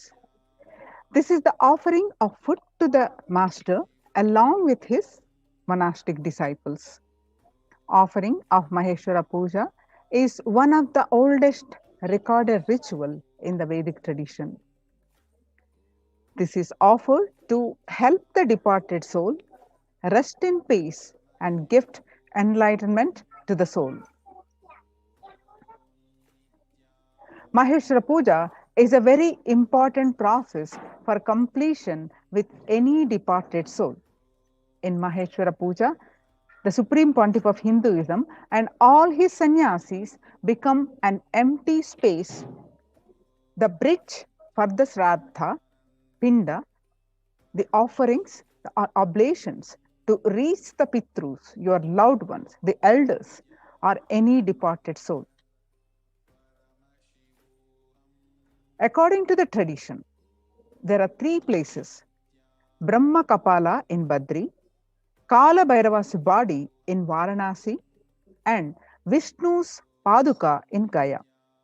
In any one of them, you can offer the pinda, that is cooked ball, rice balls. When you offer any of these places, it is, according to the scriptures, it will reach the elders. It will reach the ancestors. And Avatar's body is said to be all three at the same time: the Brahma Kapalas, Kala Bhairava's body, and Vishnu's feet. So, an incarnation is the space of eternal completion. Physically, mentally, spiritually, he is in the space of eternal completion. So, when the Supreme Pontiff of Hinduism accepts or receives the Maheshwara Puja given by you, for those moments, he is the direct representative of the departed souls. He is completing the incompletions you have with the departed souls and the incompletions they have with you. In this completion process, in any completion process with others, when you want to complete with someone who is dead, normally you invoke them in the mirror or any other person and complete. Any one person will sit in front of you and complete. But in Maheshwara Puja, the Supreme Pontiff of Hinduism himself sits with you and helps you to complete with the departed souls. The Supreme Pontiff of Hinduism himself sits with you, completing with you and the departed soul. Not just emotional, verbal commitments not fulfilled, anything you have not offered them when they were alive. You treated them in the wrong way, or you didn't give them food when they are alive, or medicines, or you didn't take care of them properly. Anything that you feel incomplete about. Each human being has a duty to complete with his Pitrus, the ancestors, elders, his family deity, family guru, parents who were alive, nature which is around you, and your Satguru. All of you are expected to complete with all of them. So if somebody has left the body in this group, any one of this group, and you have some incompletions with them, for example, you did not give them food properly, but you took over their property after they died, or you did not take care of them when they were alive, but you have inherited a huge wealth after they left. So if these or any of the incompletions are there with you, the Supreme Pontiff of Hinduism himself sits and liberates you from these incompletions by accepting the offering in the form of food. So actually, since the soul has left already, the food does not reach that soul, but the soul will be liberated from the incompletion it carries with you. So food itself does not reach, but the completion reaches the soul. So you will be relieved from the incompletion you carry with them and become complete, and that being, that departed soul, will be relieved of the incompletions it carries because of your incompletions. So it is like the departed soul would have already taken the next birth. Suddenly, for no reason, he feels relieved from his karmas and he starts progressing in his journey. Wherever he needs to progress, he will feel the sudden shift. So it is like completing the completions at both ends. It is the blessing of an incarnation when he sits and accepts the Maheshwara Puja. It is like when you sit and do Shraddha and Pinda Tarpana on your own, the responsibility is with you. When the Supreme Pontiff of Hinduism sits and receives the Maheshwara Puja, the responsibility of completing you and completing that being, the departed soul, is the Supreme Pontiff of Hinduism. Maheshwara Puja is a method to complete with you and the soul who is departed from your life. Once you offer the Maheshwara Puja, after that, you may not need to do Shraddha. Once that every year that we offer on the remembrance of the Maheshwara departed soul. Once the Maheshwara Puja is done, eternally the completion happens. After that, you may not need to do the Shraddha. Shraddha is more like you sitting and doing completion with your efforts. Maheshwara Puja is the Supreme Pontiff of Hinduism making the completion process happen at the both ends. Can Maheshwara Puja help the soul which has committed suicide? As you may be aware that suicide is the worst form of death. Once a soul commits suicide, it has to stay in a terrorized launch till the natural death period. Offering Maheshwara Puja to a soul which has committed suicide will help relax the soul. The only thing you can do to help that soul is Maheshwara Puja. If you have any close family or friends who have committed suicide, Maheshwara Puja will be the great help the soul in its journey. If you feel you need to complete with any departed soul, do not miss offering Maheshwara Puja. You can see some of the pictures of the Supreme Pontiff of Hinduism and all his monastic disciples sitting and offering the Maheshwara Puja.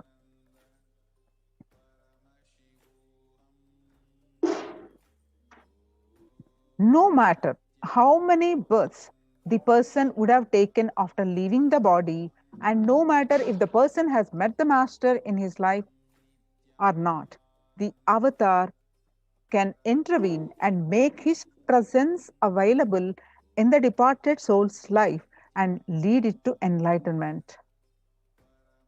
So what do you need to offer the Maheshwara Puja? The picture of the dead person, departed soul, or if you do not have a picture, at least an astrological chart of the dead person. To make an astrological chart online, you need time of the birth, date of birth of the person, and place of the birth. If you have these three, with the online, you can make the birth chart. But do not give pictures of the people who are still alive, and give group pictures where some people are alive, some people are dead. Do not give this kind of pictures. So understand, Maheshwara Puja cannot be offered in advance. So do not give the people who are alive. You can participate as a participant. So what do you need to offer Maheshwara Puja? You can give up to 10 pictures of the departed souls when you are offering the Maheshwara Puja. There will be a form to upload the pictures.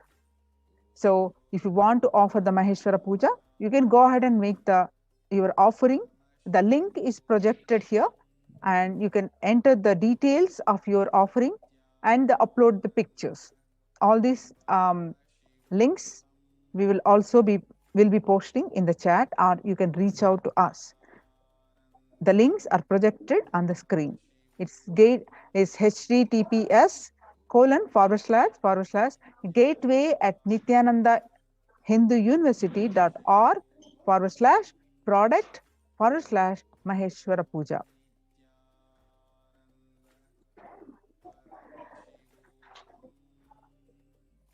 Now let's watch cosmic truths about death. What leaves the body after death? What happens after natural death versus accident versus suicide? Let's understand, how does Maheshwara Puja help a departed soul? Does suicide in family affect next generations? Let's watch Swamiji's answers.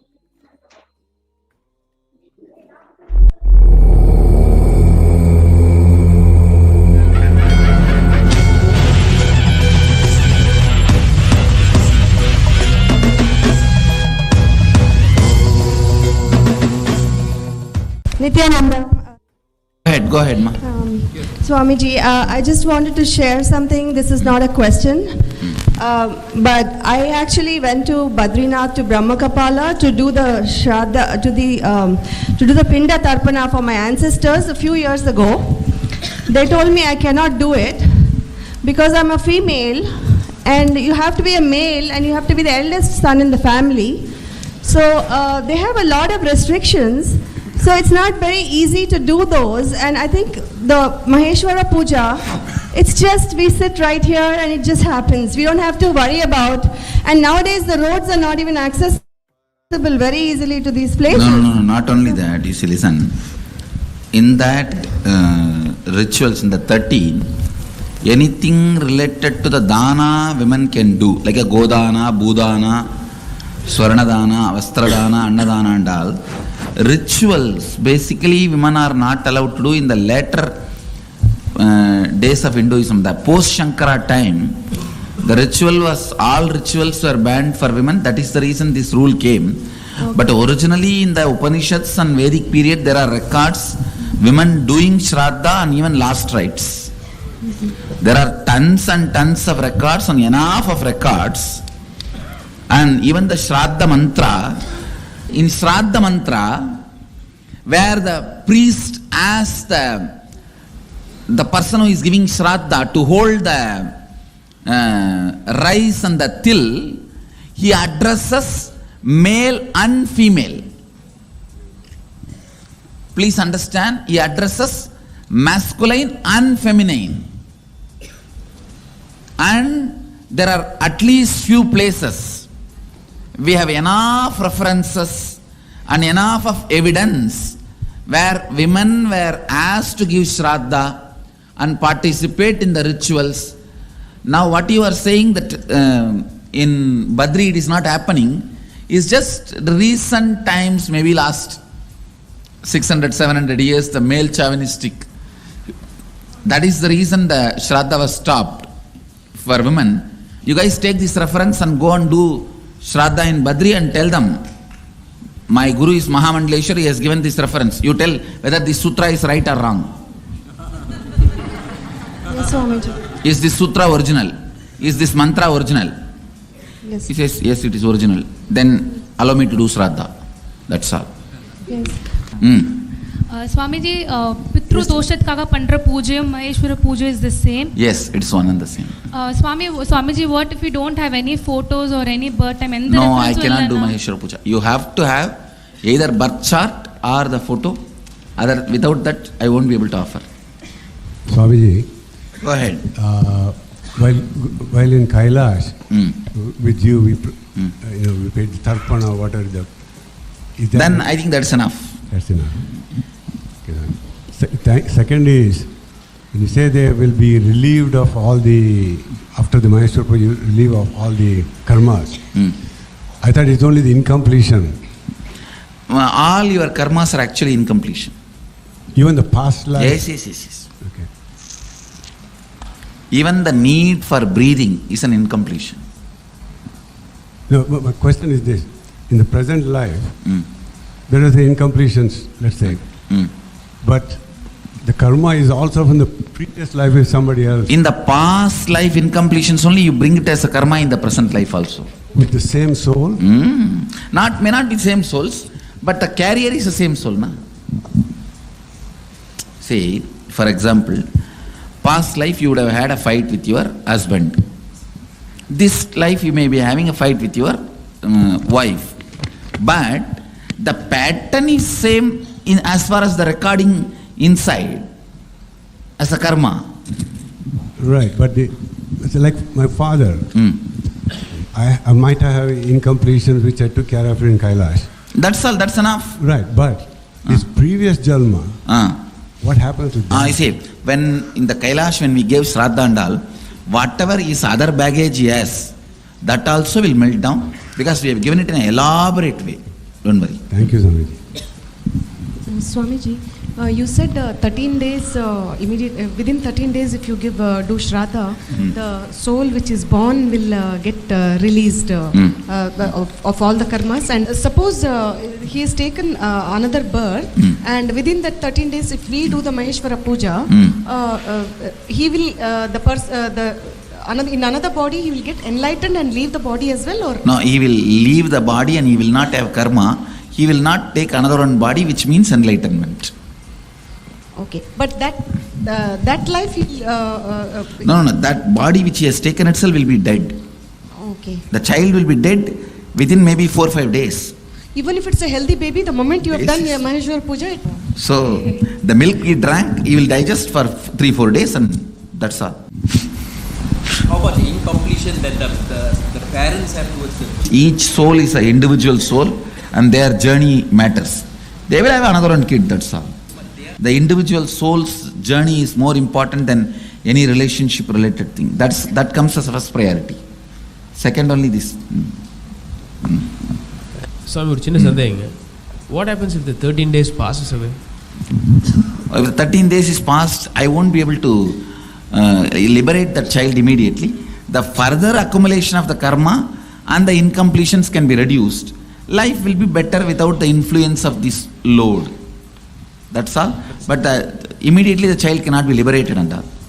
So if something happens, you have to do it within 13 days. Soul will leave the body. It will not take one more birth. I'll cut the U-Haul service. Not only that, even if in the road when I am traveling, if a dead body is being taken, that's all. Anything falls into my breathing space, even without knowledge, by accident, means when I am driving, there is an accident in the road and the body is still there, means over. That fellow is liberated. He can't have one more body. Because the U-Haul service will be disconnected. My breathing space is such, all U-Haul service will be disconnected. Means the karma carrying umbilical cord will be disconnected. So that cannot survive in my breathing space. So Swamiji, all the bodies that when we are sitting in Manikarnika Ghat, whole thing is liberated. Whole thing is liberated. Yes. All these fellows are liberated. At least 40-50 were there. More than that. Swamiji, when I was in Hardwar, there was a sadhu who was on the bridge, and I put some money under his coat, or his blanket, and I realized that night that he was dying. So I went back the next day, and I checked on him, and he was almost dead. And when I put the mala, I took off my mala, and I put it on the top of his head. He shuddered, and he died. It is good. It means you liberated him. You helped him to free. You put him in connection with me before he was dead. That's good. Go ahead. Swamiji, you said the souls, even as long they're in their breathing space, they get liberated. So does that mean it only can happen in your physical presence around your breathing space? No. In my physical presence happens. When I connect with them also, that they become part of my physical presence. Okay, so Swamiji, let's say we have a deity which has been done prana pratishtha or your paduka which represents your presence there. So if that will not be able to have such a strong radiation over a human being, because that being has to connect with it. In my case, he doesn't need to connect. I myself can be actively involved in it. A deity will not actively involve. It will only wait passively, and whoever comes will be gracing. The Markandeya was active. So that person who is dying, if the person is active, the deity can do the job. Go ahead. Where? Swamiji, if a person does suicide in your physical space, then? No. If a person commits suicide, even in my physical presence, I will not be able to help. Because it is a abusal. You are fighting against God. When you asked and He gave you the body and you destroying it is directly fighting against the cosmos. So nobody can help you. Swamiji. Nobody can help the person who commits suicide, even in my physical presence. Swamiji, even animals assume a new body within 3 seconds other than human beings. No. Animals, when they evolve only, they assume a human body. That also happens within 3 seconds. Swamiji, if the body wants to, if the soul, which has been born in a new baby, if you have liberated it, if it still wants to hold on to a body, get a new body? No, it won't want to. When the karma baggage is not there, it will feel free and just jump out. Who wants to be inside the body when there is no karma baggage? Swamiji, how is it then with enlightened babies getting born? Babies, enlightened children getting born, they don't have karma, right? So why do they keep their body? No, that is incarnations. It's not that. Normally all the children are born enlightened. No. Swamiji, they need karma to retain the body. Yes. Swamiji, in the back. Even in our end pregnancy, we bring a possibility for enlightenment more. Babies themselves are not completely enlightened. The possibility for enlightenment is more. And they are brought up in such a way that when they grow up, they will become enlightened. That's not that they are already enlightened when they assume the body. Next. Swamiji, I already done the Maheshwara Puja through Swamiji to my parents. Still I want to do one more time. Can I do? That is up to you. You can. Thank you. Swamiji here.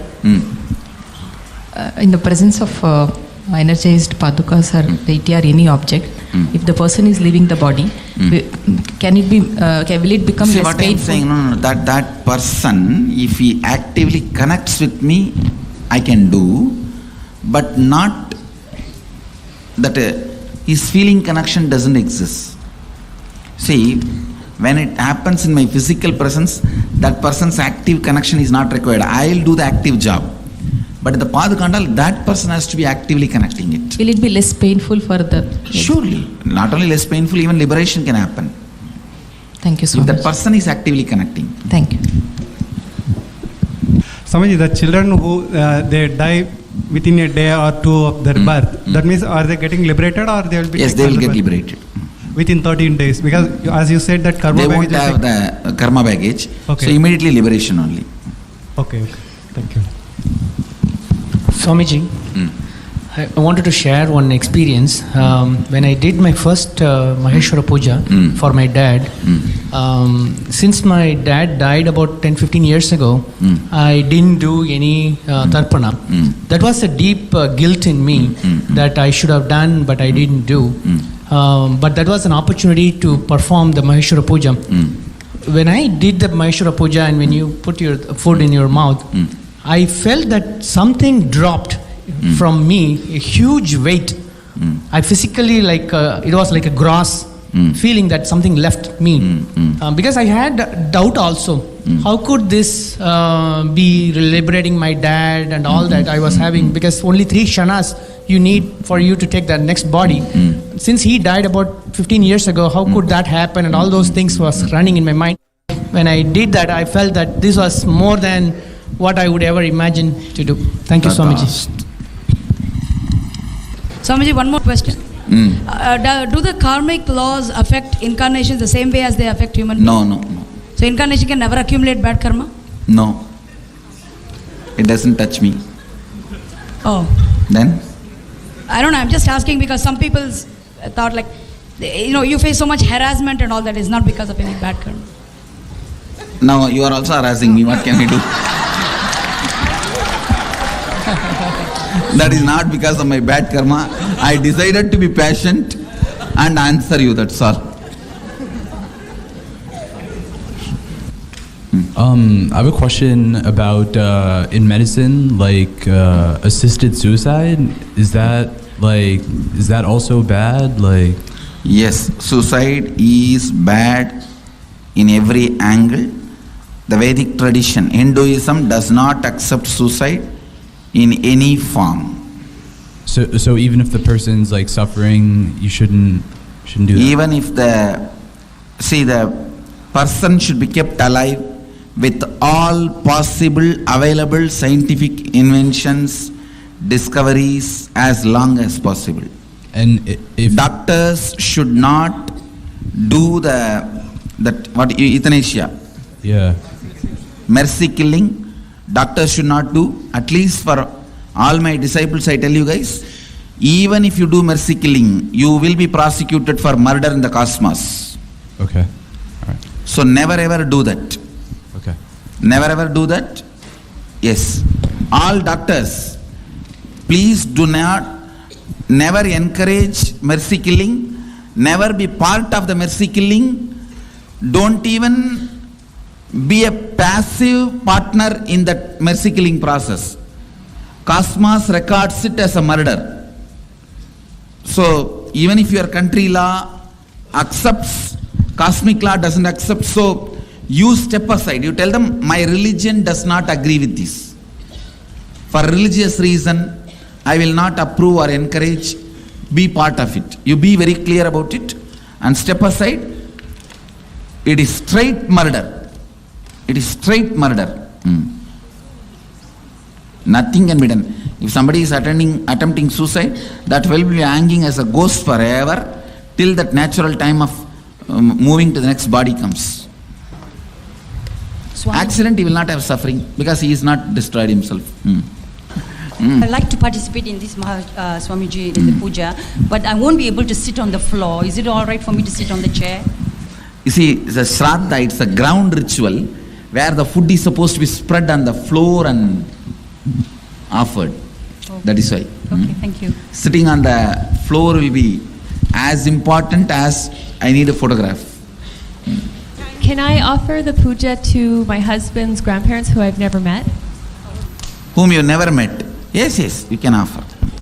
I had two questions. One, is there a Hindu position on organ transplants, lung transplant, heart transplant? The Hinduism is very clear. It accepts organ transplants. Okay. Second, what about hospice care? If a patient is dying and wants to just take hospice care is accepted in Hindu tradition. It is encouraged. Okay. Thank you. As much as possible, the patient should be kept alive. Swamiji, how about aborted life? Aborted life. Actually, life enters only when the baby is coming out of the mother's womb. In that 3 seconds only life enters.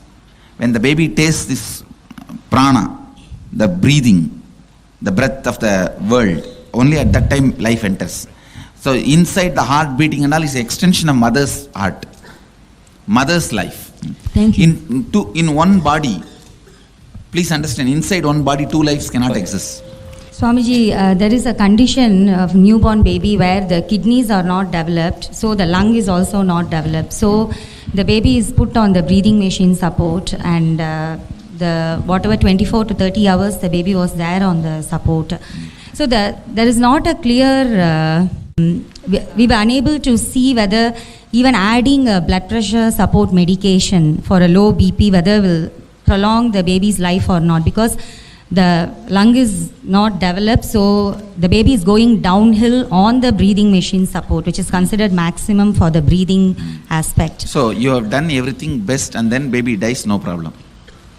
But anywhere you lack, it is murder.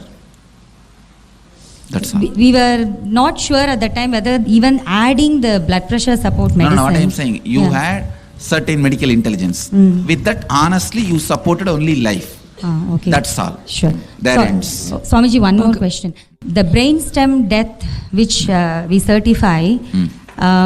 Even then, the body should be kept as much as possible.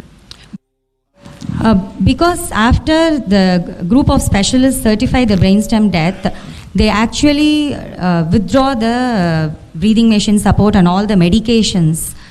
So, is it considered? Even that should not be done. Okay. Till the heart settles by itself. Okay. Should be supported. So, brainstem death is not considered a natural. No. Okay. It's not death. Okay. Thank you. It's only a type of a karana sharira, the coma, causal coma.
Now, let's await and welcome the Supreme Pontiff of Hinduism.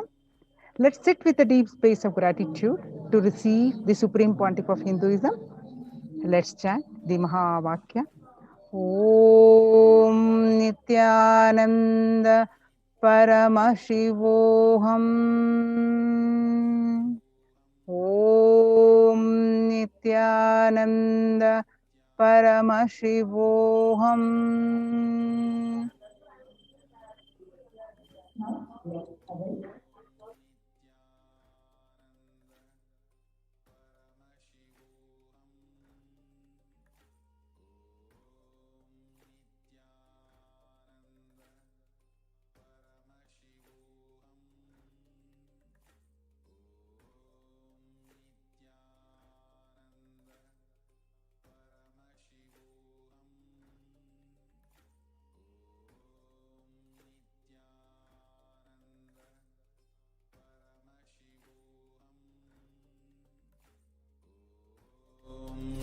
Nithyananda Paramashivoham.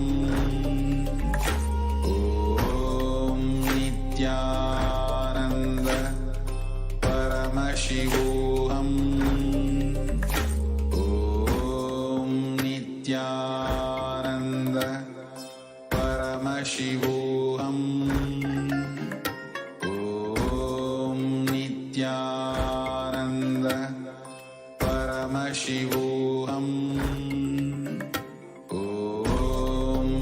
Nithyananda Paramashivoham. Om Nithyananda Paramashivoham. Om Nithyananda Paramashivoham. Om Nithyananda Paramashivoham. Om Nithyananda Paramashivoham.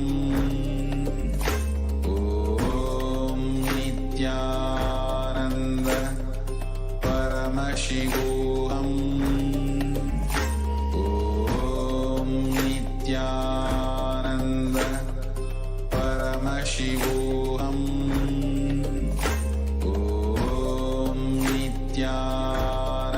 Nithyananda Paramashivoham.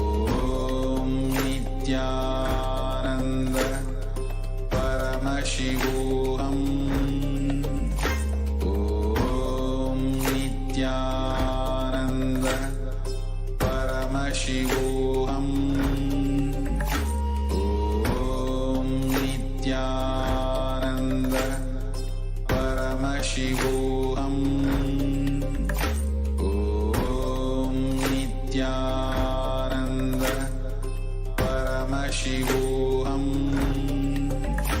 Om Nithyananda